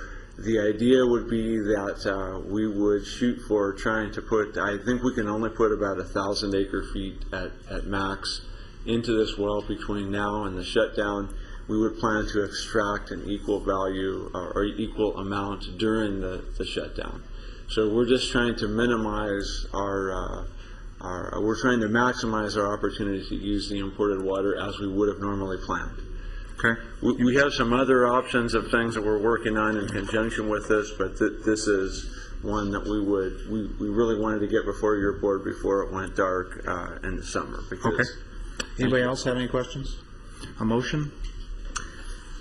Yeah, I would move we approve as recommended by the staff. Second. Okay, a motion, a second. All in favor? Any questions? All in favor? Aye. Opposed? Hearing none, so moved. Thank you. Great. All right, and the last item, Rick. For the record. Thanks for the report. You're welcome. I'll make it quick. The project is behind schedule. There's a revised due date to go live, which is August 23rd, 2010. The principal delays are related to some fiscal concerns from the county auditor's office about whether or not they'd be able to adequately reconcile e-pay payments to the agency. They requested information from staff. We provided it. Been several meetings. I do not have a presentation today. Okay. And I think we've got an approach to work this out with the county auditor's office. And we still expect e-pay will go live for the 2010-2 semi-annual period. Okay. And there were also some issues with data conversion. I know we're short on time. Yeah, We had a pretty good letter on it. Yeah. And I think since it wasn't in the packet, if anybody else needs it, they could get a copy. Can we take all that information and we're dark next month and give it to us in the September meeting? Right. I think we have some issues in terms of timing, don't we? We want to keep moving on this. Yes. This is a receive and file. It's a receive and file. That's right. But I guess the questions I have is I know these things have a tendency to slip. And do we have the operators here? You said data conversion. We have some problems there. Right. There were some data conversion problems with looking at past trying to reconcile the past payments to the agency with extractions and surcharges and things like that. And do we feel like we're going to be able to get that problem solved and be able to stay on schedule with this? As a matter of fact, we do. We scoured through the data and we've presented an approach to IT services that we think will work. We do have IT service representatives here for specific questions. Yeah, I'm okay. Steve, did you get your question? Okay. I appreciate IT being here. What I'd like to do, if we're done with this issue, are we done with this issue? Okay. We have a time certain at 3 o'clock. What I'd like to do is take a 5-minute recess so people can run to do whatever they're going to do. We have to approve and file his report. Oh, I'm sorry. I move to approve and file report by staff. Okay, all in favor? Aye. Opposed? Hearing none, so moved. Okay, so we'll take a recess for 5 minutes. We'll be back at 3 o'clock for the credit issue, and then we'll, what's that? Can we do that now? Move to receive and file. Okay, The executive officer's report received and filed. It's done. All right. And then we'll hear the credit issue, and then following that, we will go into closed session. That's what I'm seeing on the agenda. All right. Take 5 minutes. Thank you.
there he is.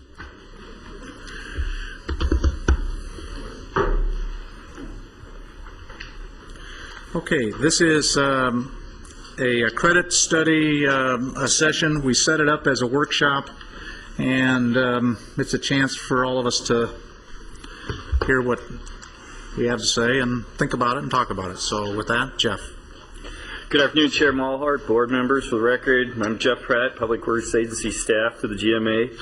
Today I'm joined by Brian Bondi, who will be doing a portion of this presentation when it gets to the more technical stuff in the database mining. And I'm sure other staff might be called upon to answer questions as we get into this. Recall that we're holding this study session because we've been directed to by your board. We want to discuss the status of credits within the agency, maybe some of the concerns about the large number of credits on the books, and some possible credit management strategies with you. This is a particularly volatile and complicated subject, and a suggestion would be that you allow us to get through all of the information so we're all on the same page before we go to questions. So what's driving this, and why are we doing it now? Well, we're at a fork in the road, essentially.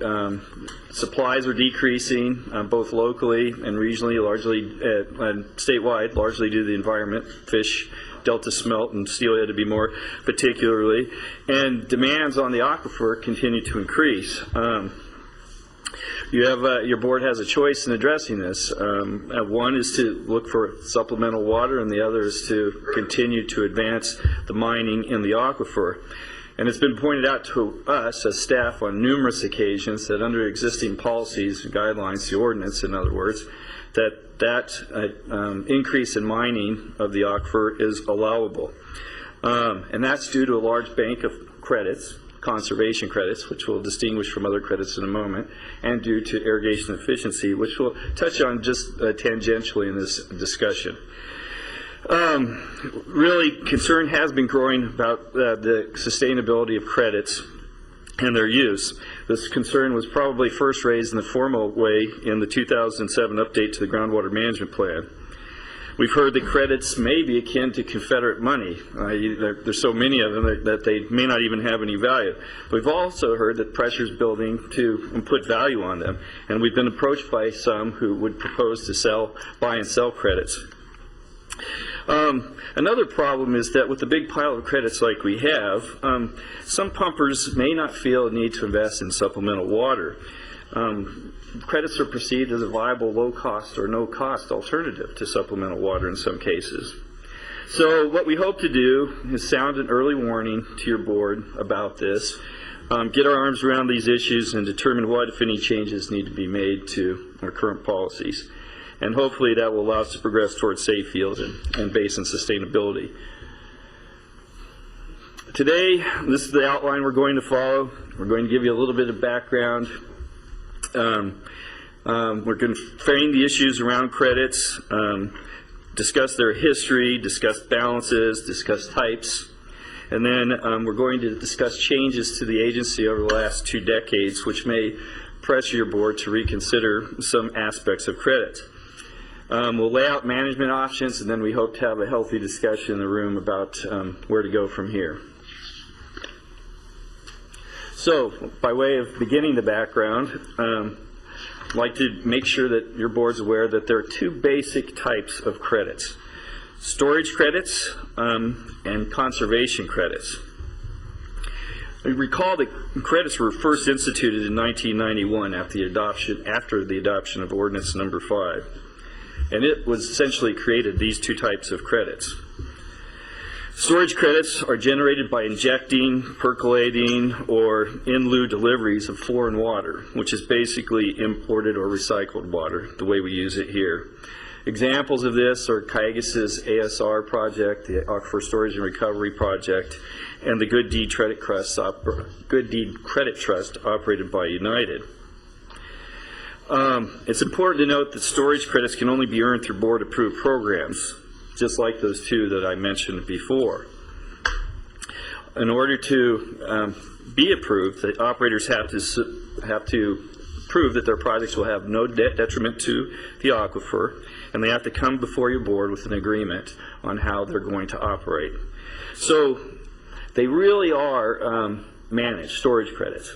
And that's in contrast to conservation credits, which are really not managed. There's no limits on the amount you can earn, and there's no limit on the amounts that you can redeem. Another thing that distinguishes storage credits is that we really don't have to talk about them as credits. It's come to light recently that it's better to think of them more as water balances or storage and transfer programs. And that discussion's underway. It hasn't evolved fully, but it may go somewhere yet. Again, it's important to note there's no policies limiting the accumulation or the redemption on conservation credits. Now, at this point, I'd like to turn it over to Brian. He's going to present information that's been gleaned from the database about both types of credit. Thank you, Jeff.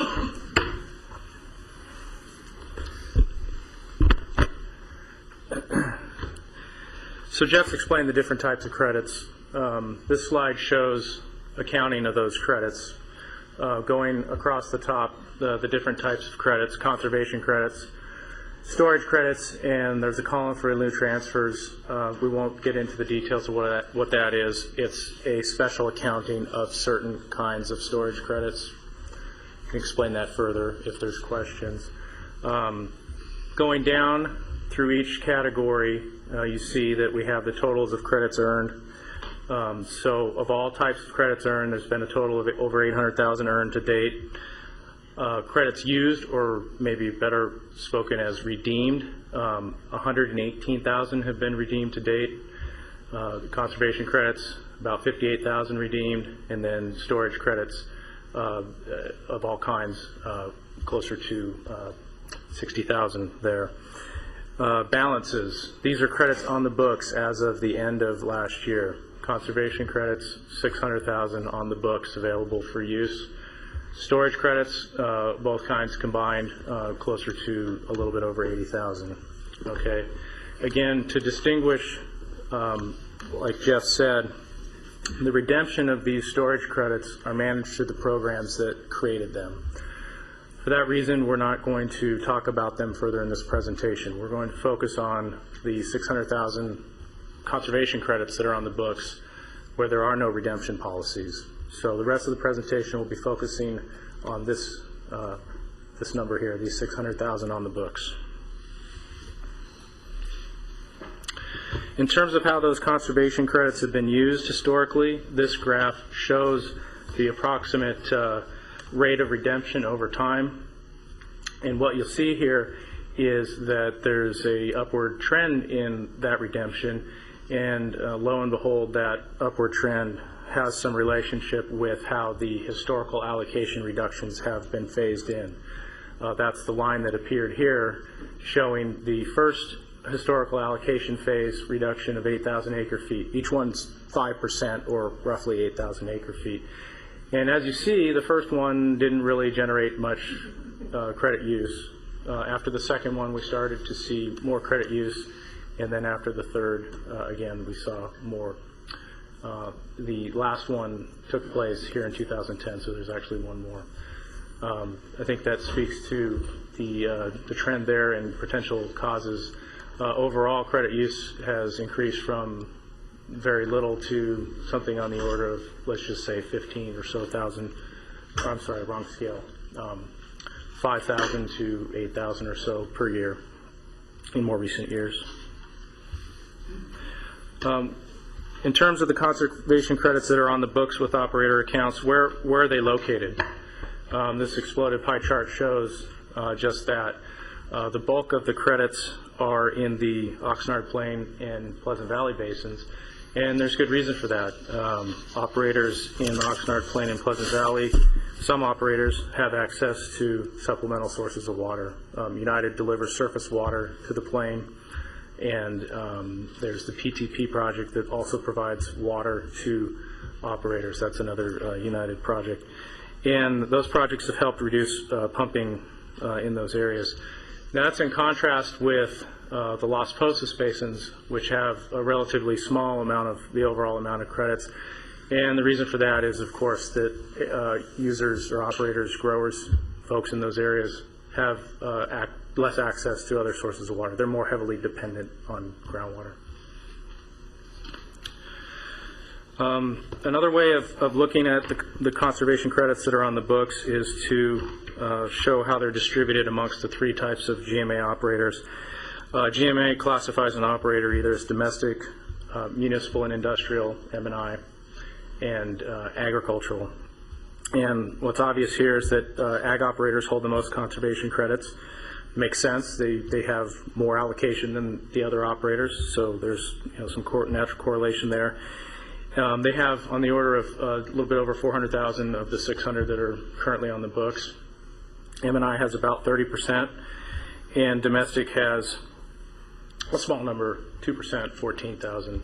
We're not going to talk any more further about the domestic, the credits held under the domestic account because it's such a small percentage of the overall piece of the puzzle.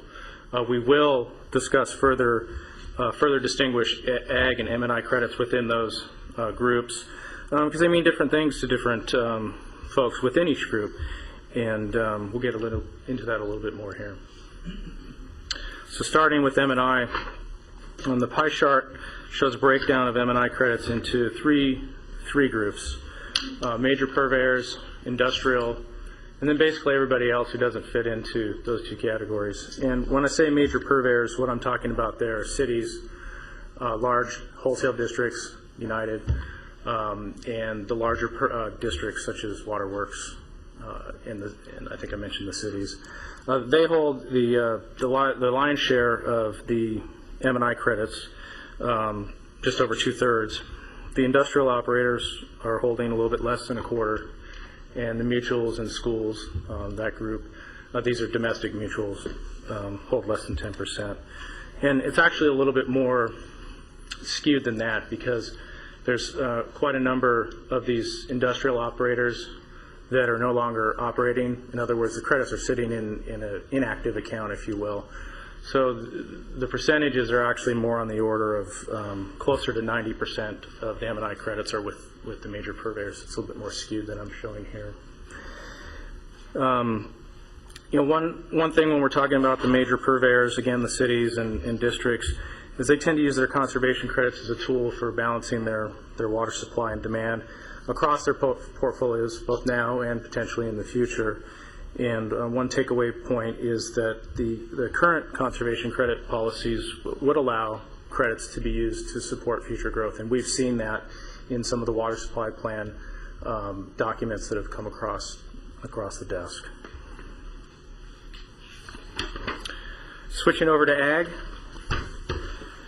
Ag's earned just shy of 450,000 conservation credits to date. They've redeemed a little less than 10% of those.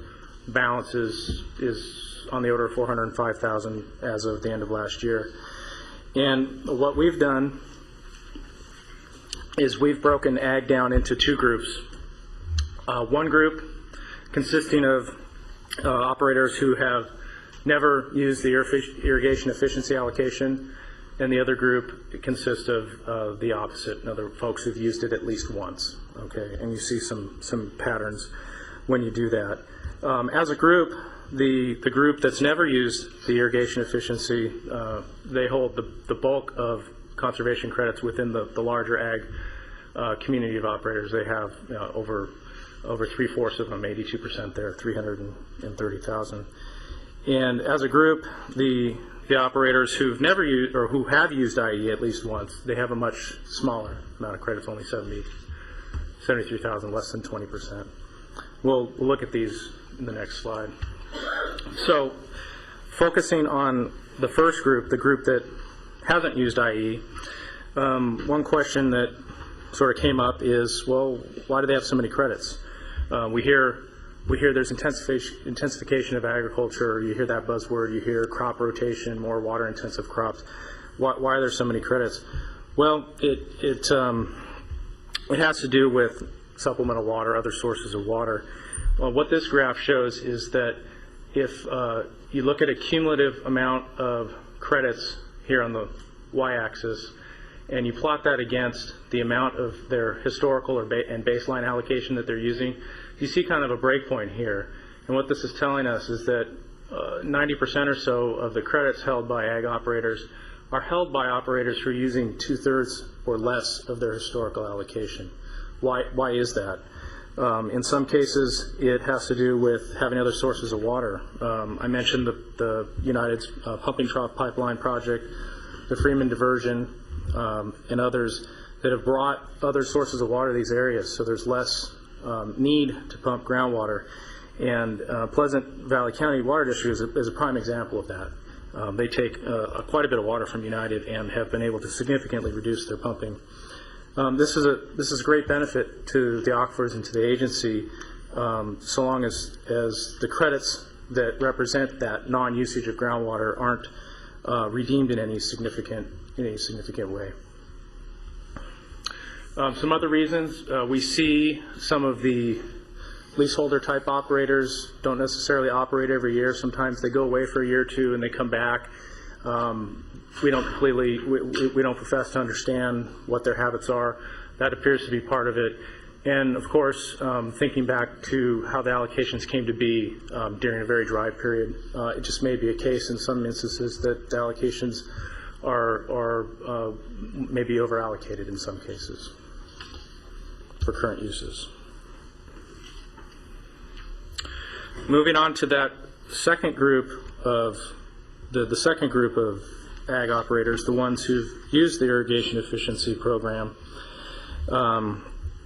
We kind of got off on a side road here, looking at irrigation efficiency, and probably for good reason, because irrigation efficiency and credits are interrelated. If your board chooses to look at policies geared towards addressing the safe yield issue by managing conservation credits, you need to be reminded of the fact that ag operators have the option under current policies to simply switch over to IE. So those policies may not necessarily achieve the intended result. That's the tie-in with IE and credits. And again, looking at IE, we saw some interesting things. Again, these operators typically don't have sufficient historical or baseline to meet their demand. So they've accumulated a small number of credits, only 73,000, and that typically happens in wet years. And in dry years, some of them have used IE allocation. And what this graph is showing you is the amount of water that the irrigation efficiency allocation has allocated to these operators above and beyond historical and baseline. So when you think about it that way, it's very analogous to the use of credits. Both credits, conservation credits, and the IE program allow water use potentially above and beyond historical and baseline allocations. That's sort of an important concept. And what you see here is that amount of allocation above and beyond the historical and baseline started out somewhere on the order of 5,000 when the program came into existence in the early 90s. And if you draw a trend line through that, you see that there's an upward trend. And in more recent years, we've been seeing, this laser pointer is not cooperating, seen more on the order of upwards of 20,000. And again, I'll overlay the historical reduction program. Again, the reductions in historical allocations that come in 8,000 acre-foot increments with each 5% reduction. And you see that the trend line is crossing with the allocation reductions, which suggests that as the reductions have phased in, folks have rolled over more to the irrigation efficiency because they have insufficient historical and/or baseline to meet their demands. So in summary, if you add up all of these bar charts, the end result over the life of the IE program is that over 200,000 acre-feet of water have been allocated above and beyond historical and baseline for those operators cumulatively. And interestingly, that's about 5 times more allocation above historical than credits have allowed during the same time period. So perhaps IE is perhaps a larger issue than conservation credits from a resource management perspective, and is something your board may want staff to, or SAG, to look into further. So in summary, for the background section anyhow, there's 600,000 conservation credits on the books, distributed as shown here on the slide amongst the different operator classifications. You know, only 10% of those earned to date have been used, and sometimes we hear that, you know, that's not a lot. What's the problem? Well, again, the trend on an earlier slide showed that usage seems to be increasing, and it seems to be related to the reductions, at least in part. M&I conservation credits, again, the lion's share are held by the cities and large purveyors, and these are used as a tool for them to manage their water portfolios. Ag conservation credits, most lion's share, again, are held by operators who have not used the IE allocation yet.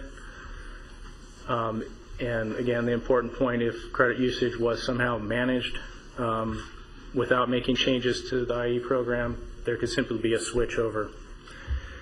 And again, lastly, IE is allocated roughly 200,000 acre feet above and beyond historicals through that program, and perhaps as a larger resource management issue.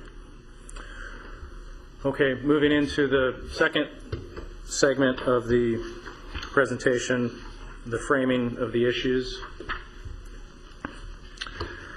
So where did we start off as an agency, and how did we get here? That's kind of what we're trying to talk through right now. We started the agency in '85. The estimate of basin yield came out at something on the order of 120,000 acre feet per year. The original plan, at least as I could tell from talking to folks and looking through the documents, is that we had a simple plan. Let's reduce the 160,000 acre feet of historical allocation that was established. Let's do it over a period of time that gets us to our basin yield goal of 120,000, and that's the path the agency's gone down, and as of 2010 we're at that 75% of original, and that's what we have in historical.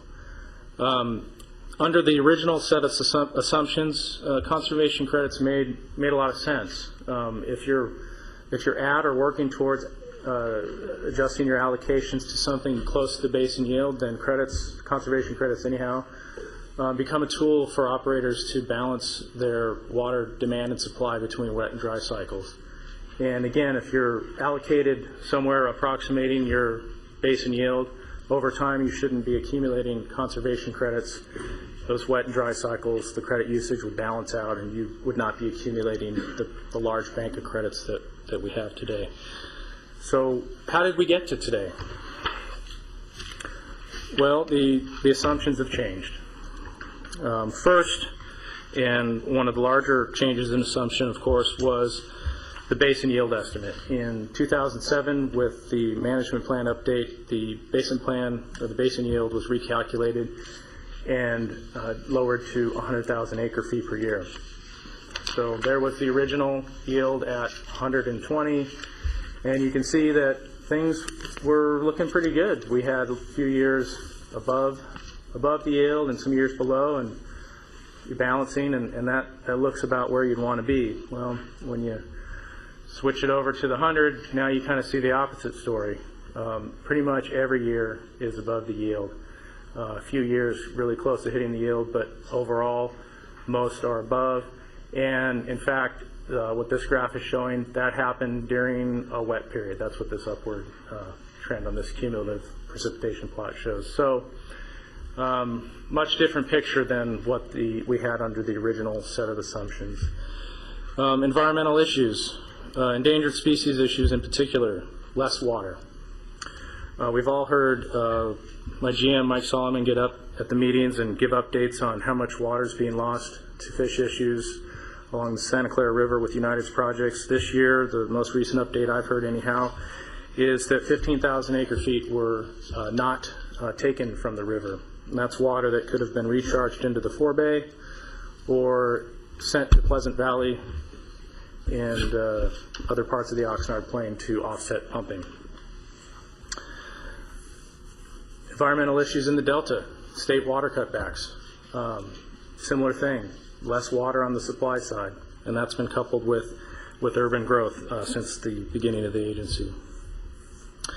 Crop changes and irrigation efficiency. Over the last 2 decades, we've seen or observed a shift to more water-intensive crops. Fortunately, the increased demand represented by those crops appears to have largely been offset by gains in the efficiency of the water use as it's applied by the growers, and also from increased supply from projects like the Freeman Diversion, Canal Creek Diversion, other projects which have brought in supplemental water to offset the increased demand. So that demand was not met by groundwater. So overall, we see somewhat flat trends in ag pumping because of those competing reasons. However, but moving forward, water from future projects will be more expensive. The easy projects, the cheap projects have already been built. And the current policies we have with conservation credits and irrigation efficiency may not provide the proper incentive for folks to invest in those next round of projects. And this is where we go back to Jeff. Thank you. Thanks, Mark. Thanks, Brian. So, GMA staff, this is what we feel, this is how we feel we have a problem. We've got historical allocation that exceeds the yield of the basins according to the current groundwater management plan. Since that is true, conservation credits earned are not really backed by actual water. And then when these credits are redeemed, the overdraft may be exacerbated, and we may be offsetting the pumping reductions that occurred earlier. So fundamentally, the problem is that conservation credits are earned by not pumping water that the current GMP, or groundwater management plan, says is not available to begin with. Complicating all this is that there's lots of misunderstanding out in the community and even internal to GMA staff about the different types of credits. The bulk of conservation credits are earned by operators with multiple water sources. And many of these people believe that they're purposefully using conservation credits as a tool for managing the water portfolio, and that their conservation credits should be treated more like storage credits, despite the fact that these credits really weren't backed by real water. A problem for us at GMA is that the ordinance code really doesn't speak to the intent, the original intent of the conservation credits, and this creates some additional misunderstanding. And it also has created an entitlement mentality among some operators. They tend to view the credits as an asset that has value and that has no expiration date. And as currently practiced and described in the ordinance, the conservation credits are sort of a one-size-fits-all. And you can tell just by a preliminary examination that we've done that there are good reasons that we might want to consider different options or different types for different places in the, for different operators and for different locations in the GMA. We feel that the data demonstrates that there's this unmanaged expansion of groundwater use going on. Some of it is to offset Metropolitan Water District cutbacks. Some of it is to use as supply for future development. We've seen that in a number of urban water management plans. Some of it's due to intensification of ag use, and some of it's due to drought. We think that it may be the case that conservation credits are sort of a disincentive, or maybe a disincentive to investing in supplemental water. So, the options for managing credits. And this certainly isn't a comprehensive list. This is a brainstormed list that staff came up with. And these are sort of general categories. But the general approaches are, don't do anything. Right? That's an option.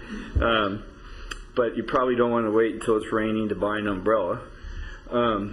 Maybe in two broad categories, you may want to think about putting some rules on redemption to protect the aquifer. And those might be caps or priority schemes based on any number of things.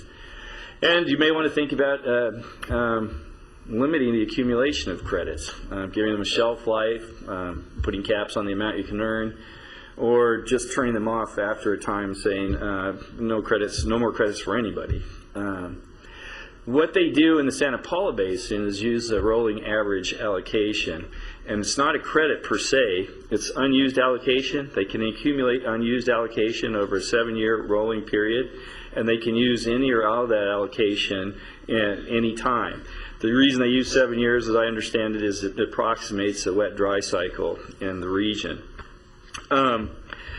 But in their basin, their allocation levels were set consistent with what their basin yield was, or it more closely resembles what their basin yield than ours does at this time. So this is where we get to the questions and discussions. The slide speaks for itself. I won't read it to you, but we're here to answer any questions and to fill out any information and receive your guidance and direction on what we do with this matter next. Thank you very much.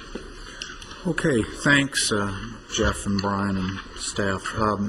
As many of you know, I asked that we deal with this issue, or at least begin getting some kind of framework around it.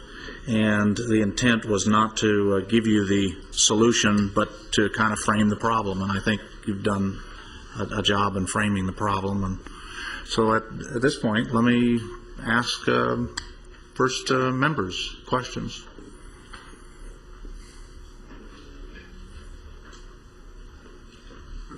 Dave was busy writing away. There you go. This, if we go back to I'm looking at page 4 on the PowerPoint presentation given to us here. Page, what's that again? Page 4. Okay. In the slide that says irrigation efficiency and conservation credits. 218,000 acre-feet of pumping in excess of allocation. Over what time period? That's That's over the full history of the program, which began, I believe, in '92. So it's 18 years, 17 years, 18 years. Where is that? Slide 4? It's on more like slide 12.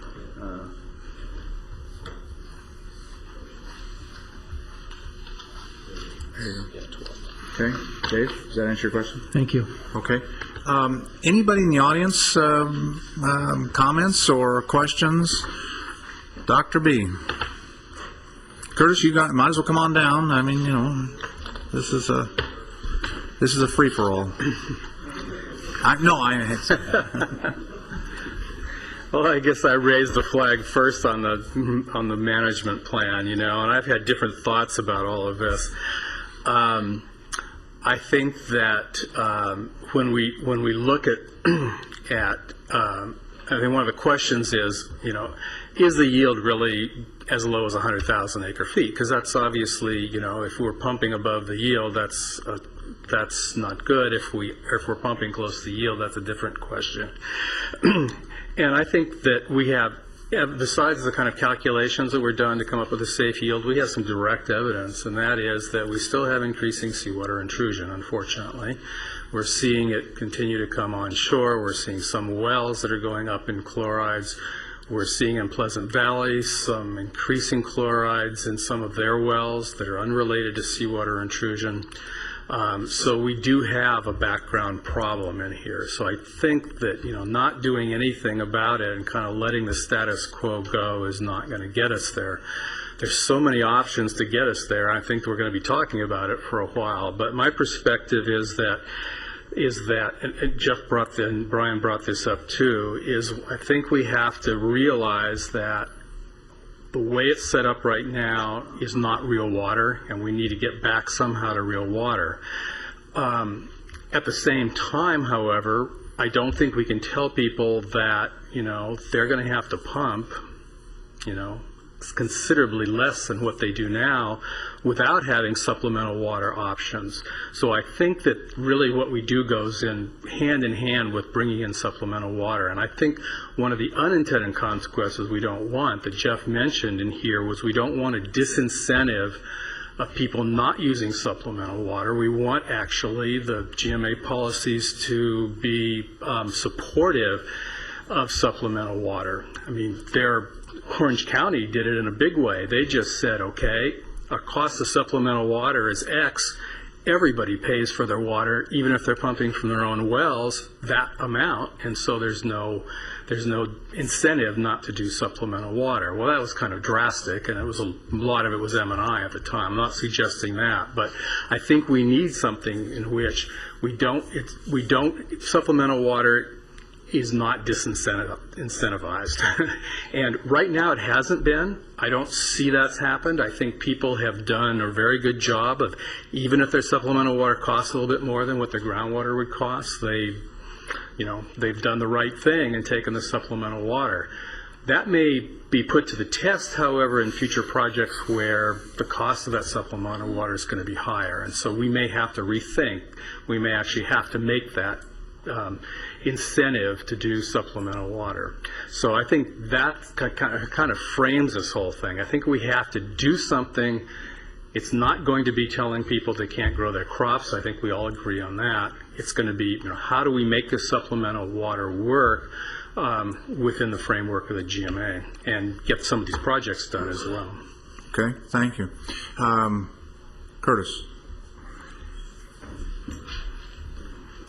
Curtis Hopkins Groundwater. I'd first like to request if you guys could put this on your website. There weren't enough handouts to go around. It would be good to look at. Good idea, thanks. And yeah, the concept of use it or lose it is not a good one. And I trust we're wrestling with this issue for quite some time. In that, many of the credits were accumulated by different means.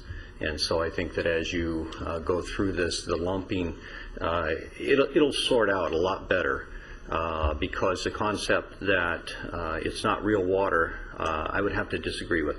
That if someone were to use their well or purchase water from a state supply and they choose to keep the water underground just in case there's an interruption of the state supply, what they purchased to keep it in the ground, that was real water.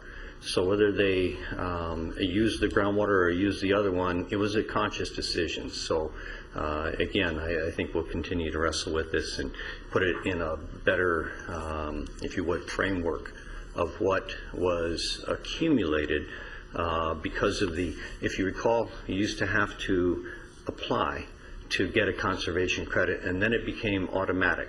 And I think the industrial that was now, they're not even using it, it's just accumulating, that was part of that process. So I think this will sort out not to be as big an animal as it appears at this time. At the same token, there are different strategies that all the water users have been moving forward since 1985 in trying to understand how to incorporate the use of groundwater with imported supplies and their other supplies, be it ag or M&I. So, okay. All right, thanks, Chris. Anybody else? John. Just make one comment. Sorry, John.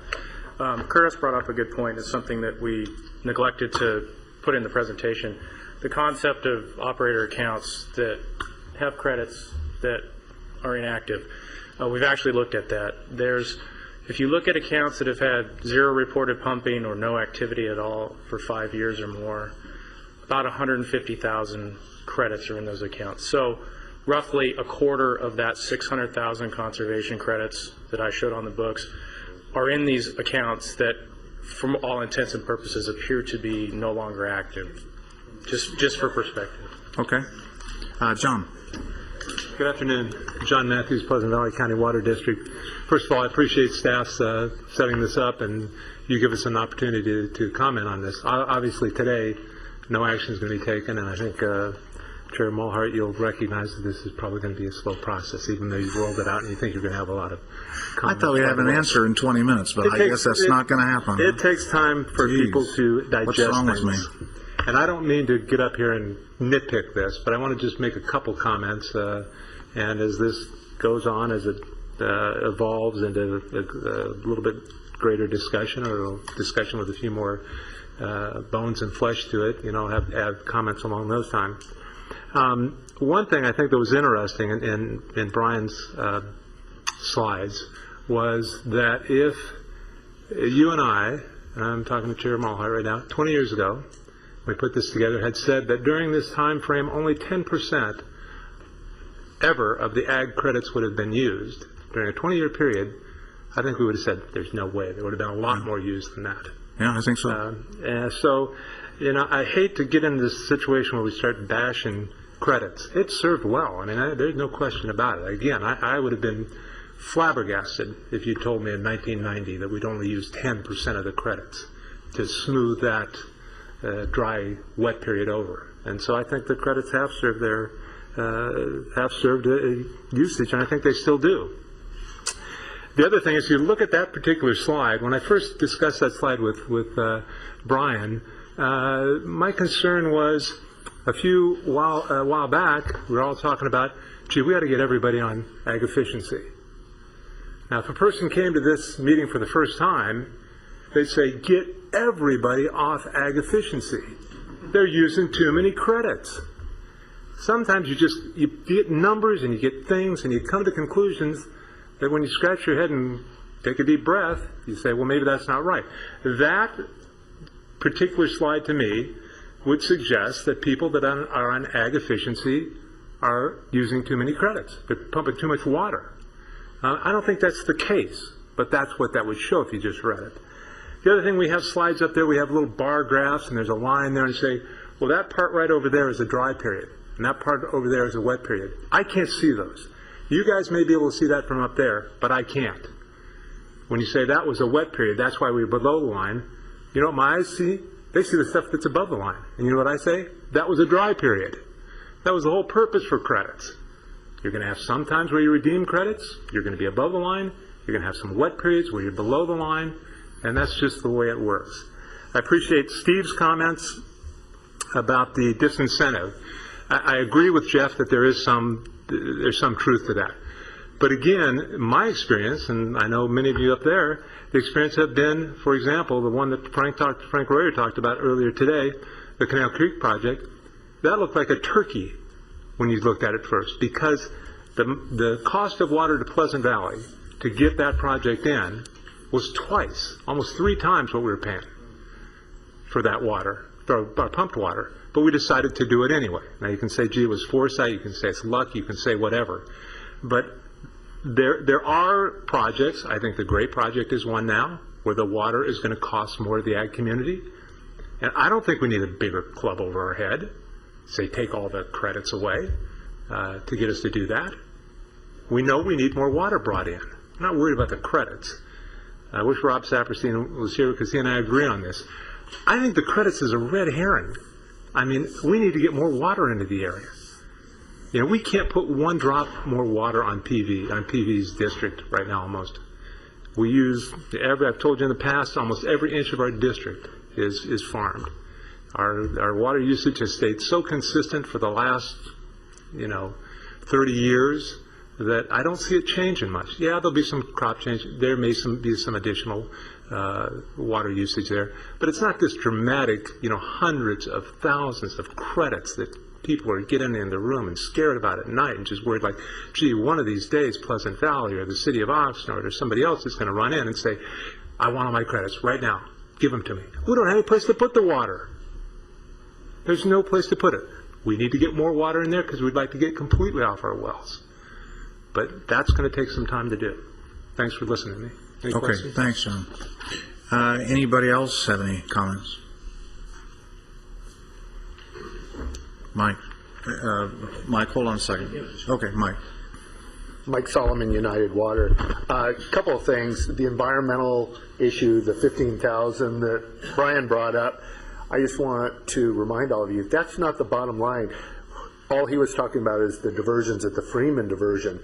We're still working on our biological opinion at the Santa Felicia Dam and the flows that they're expecting us to release down there to maintain habitat, which will reduce the amount of water we have available to release during our normal fall release, the water we get out to the Freeman diversion during the dry time when people are irrigating there. So that could be reduced too as a result of all these flow restrictions, or the flows we're being required to put out from the dam to create a natural flow to protect the steelhead. So you're probably going to see less water being diverted off the river or available off the river. So that's one thing. I I was participating in these meetings that Lynn put together, and the one comment I kept coming back to that I think we all need to think about, and I think Brian set it up and Jeff set it up real well, of what the original intent of the GMA was and where we're at now. And I think we got to be careful about sticking with, well, we did that, let's keep trying to Band-Aid and fix it. The reality is we're 25 years into this, we're still 30 to 48,000 acre feet a year in overdraft. We've done the low-hanging fruit projects, as Brian mentioned. We're working hard to get the GRAPE program up and direct deliveries, but that doesn't get us there all the way. We've heard a lot about, just bring us more supply, we don't want to be cut back anymore. There's not that much supply out there, folks. The state is, the Delta's not going to be fixed in the next 15, 20 years. I think we can all agree to that. That water is just not going to be, there's no extra water coming in here. We'll use the recycled water, but that doesn't fix the problem. The crops have changed. We've gone from 2 acre feet per acre crops. Now we're at 3.5, 3 and 3.5. We're doing strawberries and stuff. We have to do that to remain economically stable in this global market where we're competing with South America and all the other places that we have to deal with, and Mexico, that don't charge as much, but they are not under as many restrictions. I guess my message is, those credits are out there. They are a potential danger, in my opinion, that somebody could eventually come out and try to pull some legal shenanigans and say, those have value, I want to buy them because I need the water. We're in overdraft, folks. We got to fix the problem. We got to get a little more serious about what we're doing. There's not a huge supply out there to replace it, and that extra supply is going to cost a lot of money. So I would encourage us not to say, well, we did this 25 years ago, let's keep trying to fix it and fix it. We may have to rethink about the way we're doing business because the world has changed in those 25 years. Thank you. Thanks, Mike. Steve? You were asking about what kind of thoughts we have.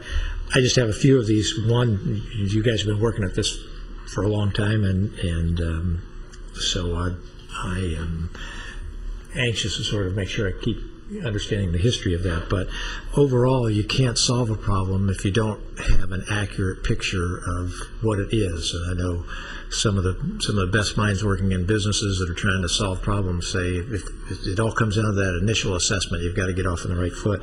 And so with that, I would just suggest we have a need for more information, because we have somebody saying we're in overdraft and somebody else saying it's not clear that we're in overdraft. That makes a big difference in terms of how we look at this. We have the statements made by some that there's no place to put extra water, sort of implying there won't be some increase in demand. And I would offer to you, I don't think most people a few years ago would have thought that somebody would come along and be greenhousing tomatoes and using an enormous amount of water on a very, very small plot of land. So I think it's prudent for us to at least be thinking about the fact that somebody may come up with some significant ways to increase the demand on the groundwater in the Fox Canyon, and they may use these credits as some way to get around that and to distort the market in a number of ways. Which I guess that's the other thing I would just offer is somehow if we could find a way to accurately price the water so that we could let the marketplace help with these allocations, that could be helpful. The other things that I would just offer, that need to be clarified, hopefully, in terms of this. Besides, are we in overdraft? Is there a threat to a significant increase in water? Also, the irrigation efficiency thing that we have. Quite frankly, it sounds great in name. And, when you said, could anybody imagine why would we not want to have agricultural efficiency? We do want to have agricultural efficiency. I just think we have to make sure that our program really is irrigation efficiency, and it's not one that's either being gamed by some people, and I think we have some concerns as to whether it is promoting agriculture or irrigation efficiency out there. So those are my thoughts in terms of where we are, but it's going to be a lot more study and conversation before we're going to do anything. Okay. Mike, did you have something? I was just wondering if Mike Solomon might comment on, or maybe Dr. Bachman, the Valencia releases. Does that not still play actively in our planning or possible planning? That's interesting you asked. I attended the Santa Clarita Sanitation District meeting last night. The LA Sanitation District that handles all that did a Prop 218 notice. It's good to bring you up today. They did a Prop 218 notice to bring their rates up so they could start paying for the chloride TMDL to resolve that problem that they're releasing in the river. They only received 11% of the available votes to oppose that opposed it. So 11% of the community opposed, the other 89 didn't. At about 10 o'clock last night, the sanitation board voted to not increase the rates. They basically used some tough language telling Ventura County Ag, go to hell. And they're still under the court order, are they not? Pardon me? They're still under the court order. Is still well, it's a regional board. It set the TMDL. We, along with Farm Bureau and the Farm Coalition, came up with an MOU, a plan to try to resolve the problem by 2015. By not funding this, they're already a year and a half behind the plan to just get done by 2015. Now they'll never get there. We have talked to the regional board this morning, telling them we expect the regional board to take action. The important thing of this for everybody that needs to know that the water coming out of Valencia into the Santa Clara River keeps that river wet up in that area year round. So when we get rain and other things, and it soaks in the ground, we eventually get it. We want to keep that water coming in there, but right now it's high in chlorides. We want to reduce the chlorides, but keep the water. The Santa Clarita folks are saying it's the problem of the state water. They're giving us bad water. It's their problem. Make the state fix it. Well, the state's not going to do it. There's going to be a lot of face-to-face, nose-to-nose battles now because we're going to have to stand up as Ventura County. And I've already put in my comments to the regional board this morning and told them I expect them to do their job.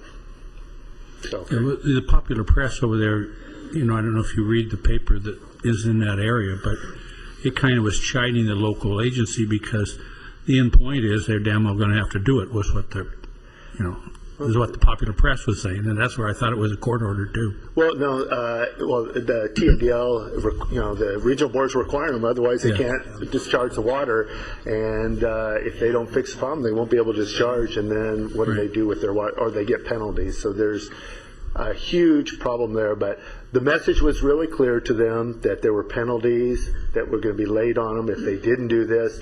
At one point, one of the board members asked the 200-plus group there, who in here wants to fight Ventura County and the regional board, and who wants to raise rates and fix it? And I was the only one that didn't raise my hand. So. But if we were going to gather our money and send you to Vegas to place a bet, what would you be betting? I'm betting the regional board's going to do their job and start applying pressure and penalties. And eventually these folks are going to have to do something. And as I remember, that was like 34,000 feet a year, was it? Do you agree with that? Yeah. What's the flow into the river from the plant? Well, we would lose, depending on what kind of plan they would come up with, we could lose 15, 20,000. Yeah, that's the number I remember. So we're trying to save 15 to 20,000 acre feet of water coming in, but the right water. Yeah. Not dirty water. Okay. Are they still going to put the brine down the hole, or is that? Well, that's part of the plan, but now that because their sanitation district did not approve those rates, it's very likely that plan goes down the tube because they didn't fund it. There's nothing happening on that plan. We would hope to resurrect it, but we'll have to see what they wanted. What the suggestion was last night when Newhall Ranch builds, and they're going to have to regulate their water coming out. The Santa Clara people want to wait until that plant comes on, just build a bigger plant and hook up to them. Well, that doesn't fix the problem by 2015. Everybody wants a free bus ticket. Yeah, they want to wait until the state water is done too, but that ain't going to happen in the near future. So does that answer your question? Okay. All right. Anybody else? Henry.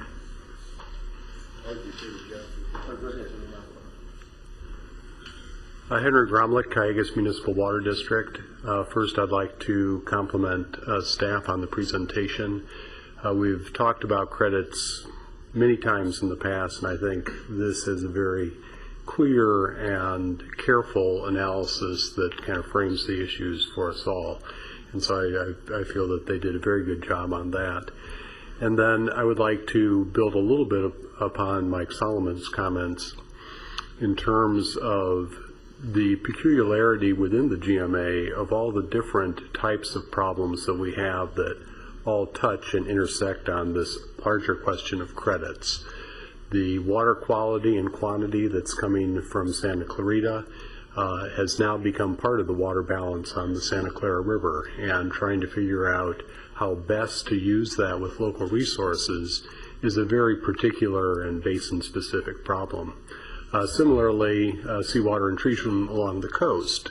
Very peculiar problem whether you're affected by the forebay or whether you're on the other side of the Oxnard Plain and looking at supplemental supplies.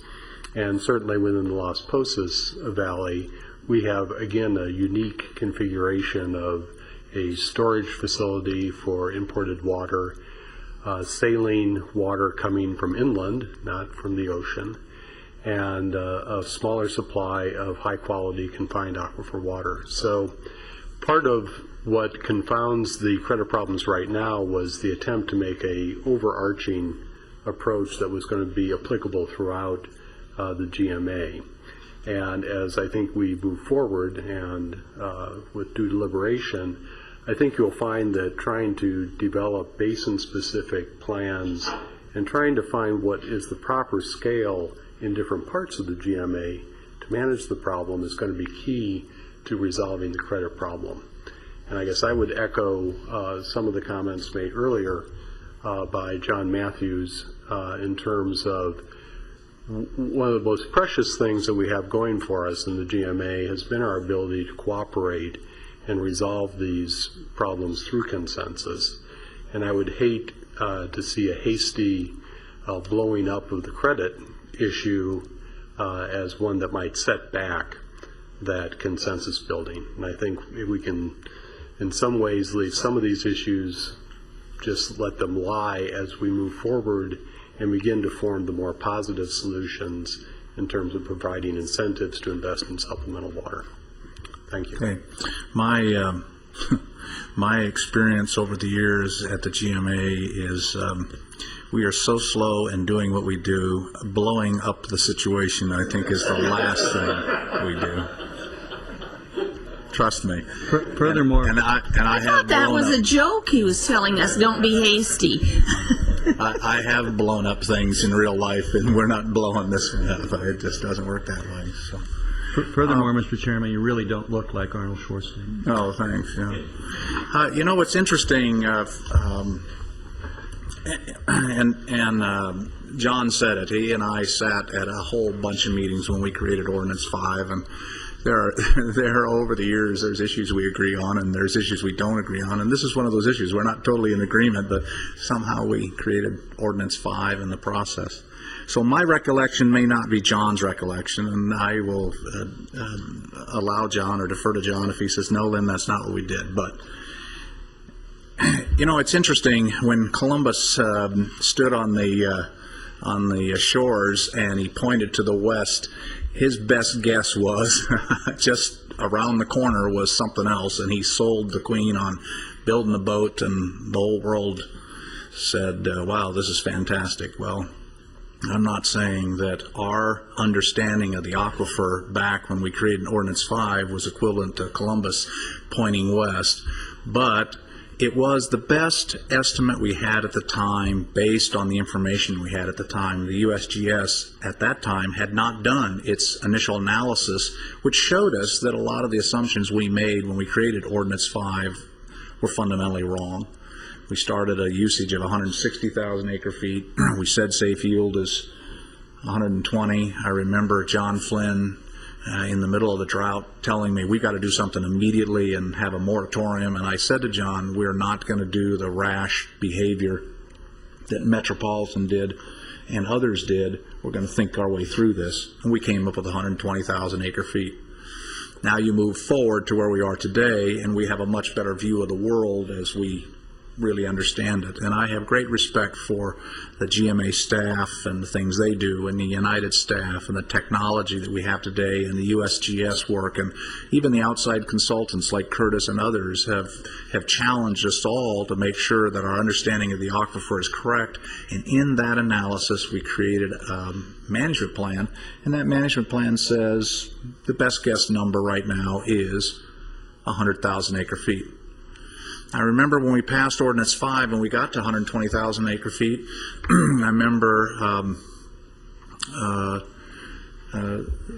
a number of people said, yes, but that number doesn't include new projects that will come online, and when the new projects come online, that number will be allowed to go back up to 140,000 acre feet. So we built a system not predicated on new projects. Here's where we are today. We need to be at 100,000 acre feet. The GREAT program is one of those programs that we all look for that will bring new water into the system. And by the time it's built out, and Tony can give me the actual number, but my understanding, it's going to amortize out and cost the citizens of the city of Oxnard maybe $200-300 million by the time it's all said and done. That is a lot of money on the table. It's almost 20 times the cost we spent to build the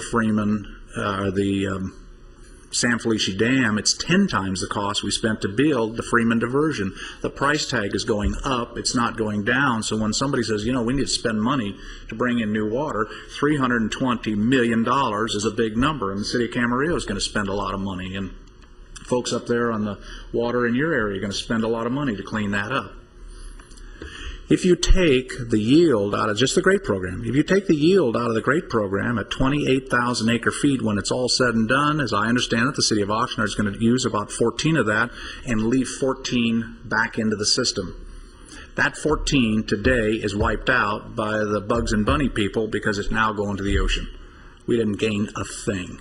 We were at break even in terms of getting ourselves to where we need to be. We just spent, over the life of that project, $330+ million, and we're just holding our own. And now we got the knuckleheads up there in the Santa Clarita that think they're going to fight City Hall and tell the county of Ventura, go to hell. And United and the county of Ventura fought that fight with Steve and the staff to put him in a position that says you can't just send junk water to us, because it destroys our economy. And guess what? We're going to fight that fight, and we're not done fighting the fight. When you look at what the folks want to do to the face of the San Felice Dam and make a giant spillway that fish somehow can climb up, what are they thinking? And I've argued with Mike Solomon at United. Mike's best guess right now is between all of the mandated, unfunded, mandated projects that United's going to face over the next 10 to 15 years could be in the tune of 80 to 100 million bucks. So to me, when you're spending $300 million to take a known source of water and bring it online, and it just brings you to even, when you've got one community telling the folks downriver, it reminds me of the big movie, the Big Muddy, I guess it was, in I'll be damned if you block up my river, and it was a big movie. I don't do justice to it, I apologize. But it's a water fight, and we're going to face another one with Santa Clarita. So the question for me is, if the huge pile of credits interferes with the process of getting the aquifer in balance, we need to deal with the credit issue as part of the long-term process. If the credit size has no effect on all of our collective ability to deal with the money we have to spend and the way we have to operate our aquifers, and we can get where we need to be, and the credit issue truly is a red herring, then let it be a red herring, and we'll go with option one, status quo. I don't believe that. I believe that there's some psychology that we have to deal with. When we created Ordinance 5, and John, you can correct me if my recollection is wrong, when we created Ordinance 5, we said that the purpose of credit was to make everybody drought-proof by giving them some kind of water currency instead of cash. That was the intent. In a dry year, when you had to overpump, you turned in a credit that you had earned in a wet year. And over time, I think it would have balanced out. And you're right, John, I never thought that we'd accumulate the kind of credits we have now. And in the meantime, we've introduced efficiency and some other things. The whole storage credit issue was something completely different. It was really started because Kiegas came to us and came up with their injection program. And so we had to come up with a concept. How do you deal with that entity? I believe that you can solve the credit problem by putting it back to where it was, and that is make everybody drought-proof. How do you do that? M&I conservation credits, a little bit different category for some reasons, and to me the reason is they don't have efficiency. And that's been an argument we've heard for a long time. We'll have to deal with that one. But if you came up with a system that said, I take my own well in my own case, there is no way, I sit on, I think, 1,300 acre-feet of credits right now. I think that's what my well has. There is no way in any given year I'll ever be able to pump that thing dry. Even in 5 years, I can't pump it dry. Assuming no rain for 5 years, we've never had that pattern. So one of the solutions is you could come up with a moving average. One of the solutions is you could come up with a cap. And maybe the cap would say, in any given year, you can only use 100% of your allocation in credits. Maybe that's an artificial cap.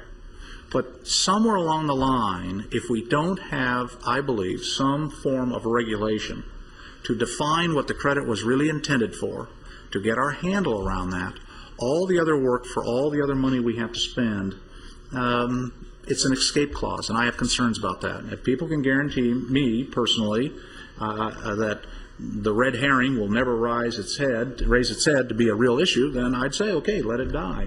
But I'm not sure that's a true statement, because I think there's a lot of very clever and crafty people out there.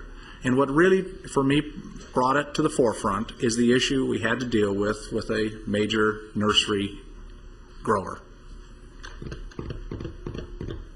And that's an issue for me. That's an issue for me.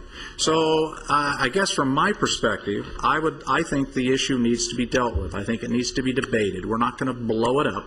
We're not going to crater the GMA over the process, but I think it needs to be dealt with for the reasons I've outlined. I think something's important to say, and I think Brian probably was ready to say it, but one of the concerns about the credits are, Lynn, you may not be able to produce it on yours, but there's nothing in the ordinance as they showed up here that the controls of that use. You could always pipe it to somebody else. You could deliver it to people, correct? So that's the bigger concern from the GMA and United's point is it does have value. I could put a nursery in right next to your facility, pay you $500 an acre foot on the side. You deliver that water to me. You have enough credits to produce it. I'm using way more water than I should. So it can be used. It's not that farmer or that particular piece of property necessarily that can use it, because you're right, it's hard to use all. That's the concern I think the GMA staff and United has, is there's the potential of using it elsewhere too. Well, I think the two slides that really sum this presentation up, one is here, number 6, and the other is number 12, which we just had up.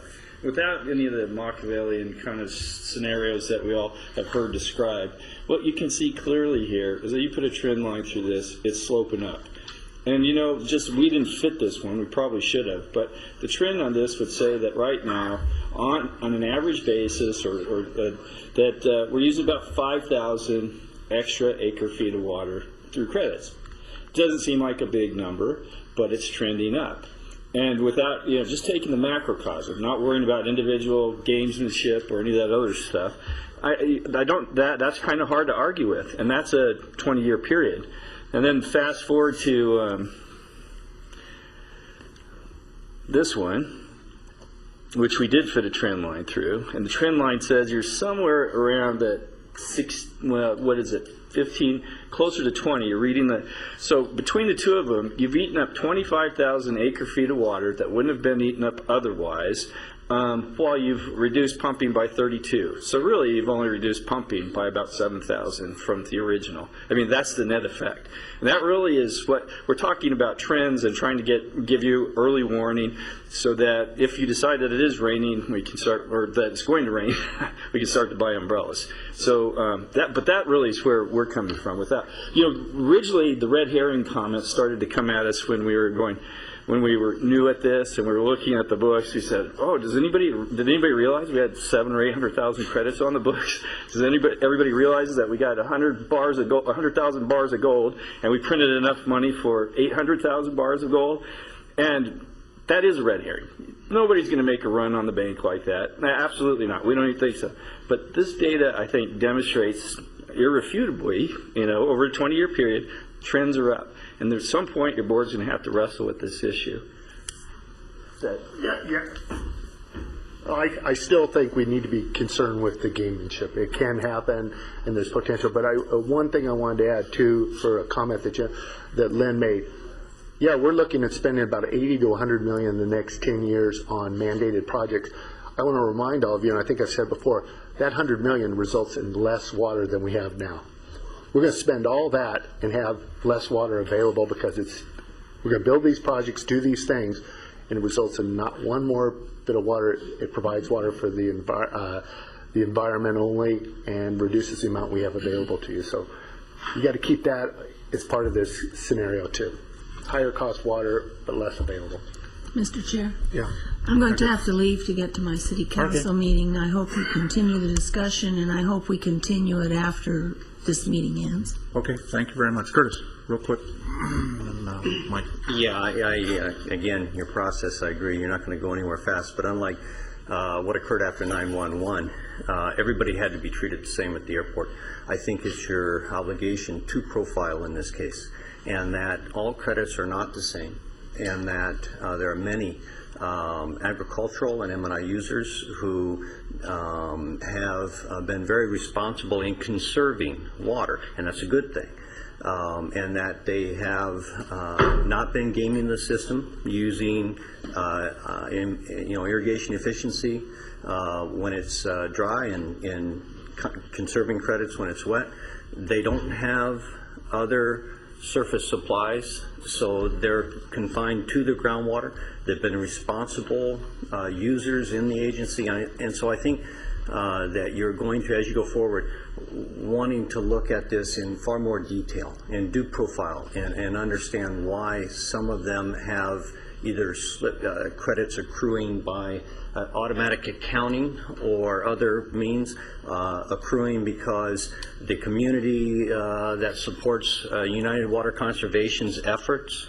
I mean, if United would have put all the water at the Freeman diversion in the ground and everybody had to pump it out, there would be no credits because they would have pumped it.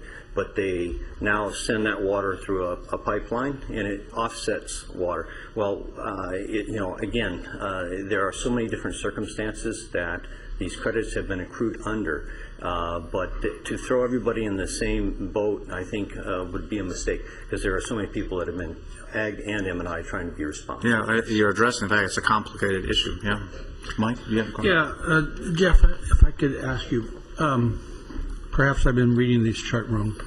The right-hand most column, historical reduction acre feet, that's 32,000 annualized, is it not? Correct. And if you take the 218,000 acre feet in excess over the 20-year period listed, my little computer says that's 10,900 a year. So all the books I've read, 32,000 is a bigger number than 10,000. So it would say that you're saving 3 times more, and not that it came out to net zero. Yeah, I didn't say net zero, but that you forgot to add in the credits as well to this number. So you need to add those in. That's 5,000. And this is I'm looking. If you look over to the left, you can call it about 15,000. That's the trend line.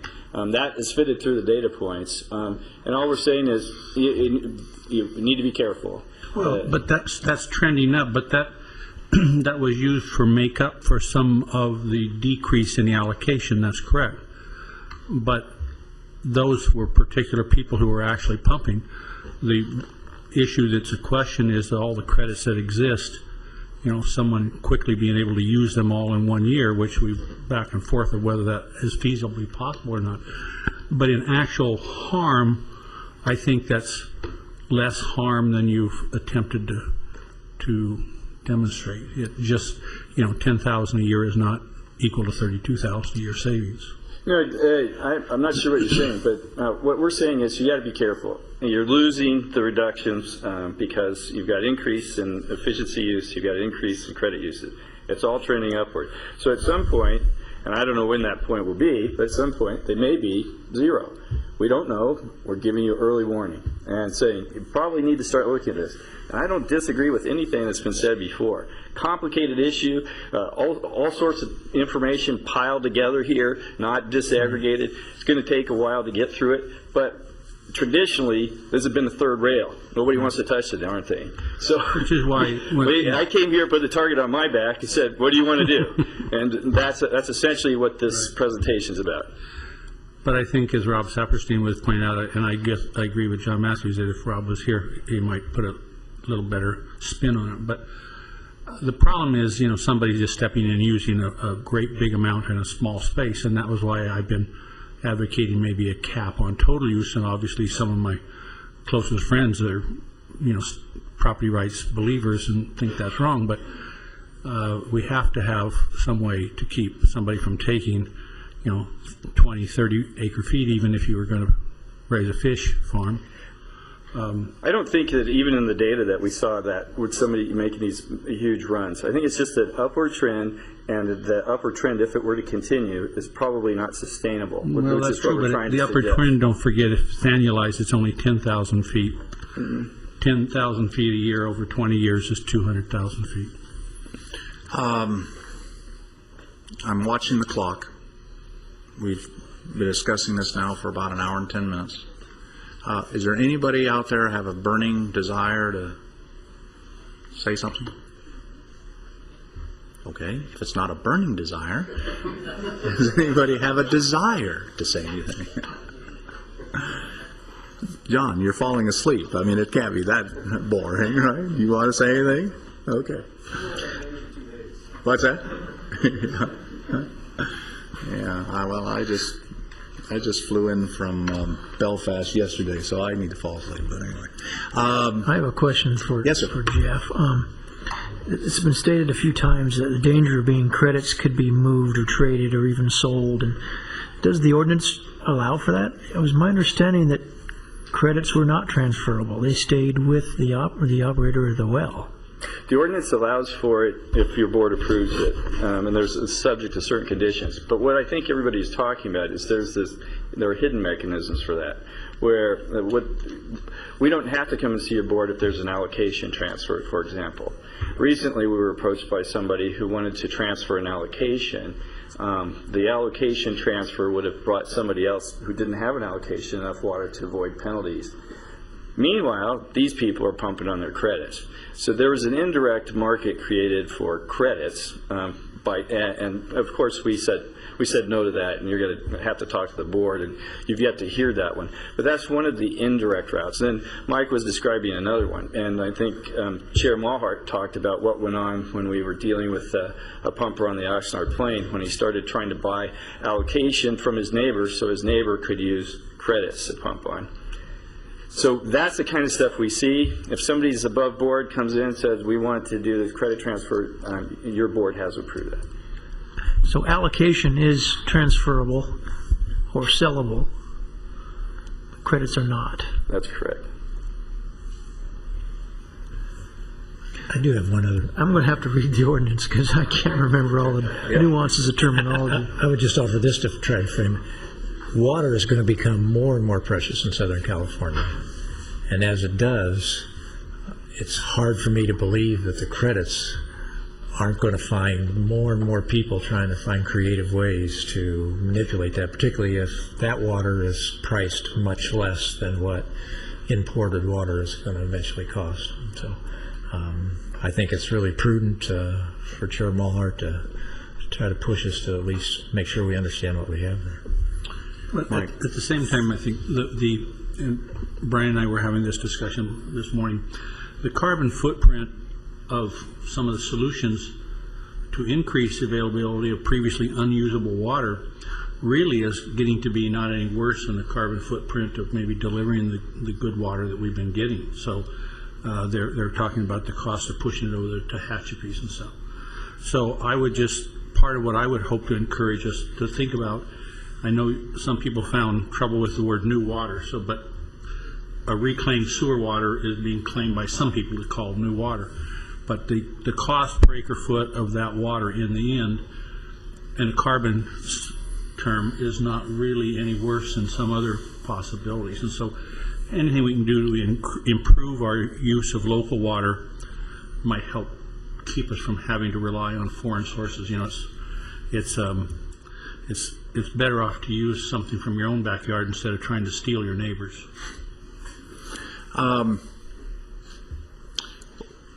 This is a workshop, and you put up on the slide some options. The options are status quo, come up with some, whatever that slide was, a moving average, a whole variety of things. From a direction standpoint, we can't, Al, can we talk to staff about direction or what people want us to do? And the message I'm getting from staff to me is, give us some guidance. Do you want us to table this issue? Do you want us to work this issue? Do we spend more money on this issue? And hence, when we put this first group together, we tried to frame it so that we could have some kind of statement that we could then go forward on. What are we authorized to do out of here in terms of giving staff direction, if any? Mr. Chairman, my constituencies have been kind of wanting to see if we couldn't have about half the time it took you to get to this point, that we could at least look at it before we come back with an idea. Okay. I mean, the problem is that it's all good and nice, but what I think people need is an opportunity to discuss it among themselves and then come back. Okay, all right, I'm okay with that.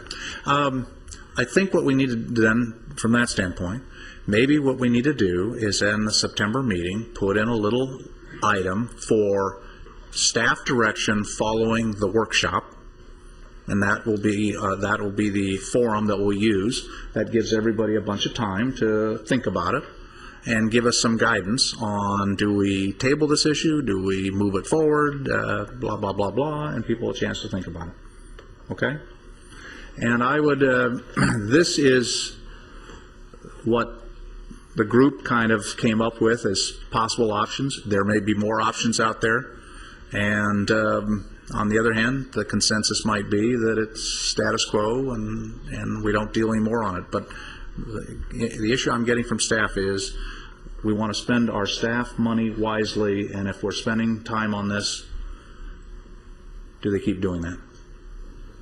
Okay? All right? Everybody understand what we're going to do next? This is yes, this is Dave, this is no, this is yeah. You know, as Maverick said, talk to me, Goose. Okay, anybody, before we table this, we're going to go from this, we're going to adjourn into closed session, and are we going to have any out briefings out of that item? It's just a quick closed session then. Anybody else have anything on this item? Anybody from staff, board members? Okay.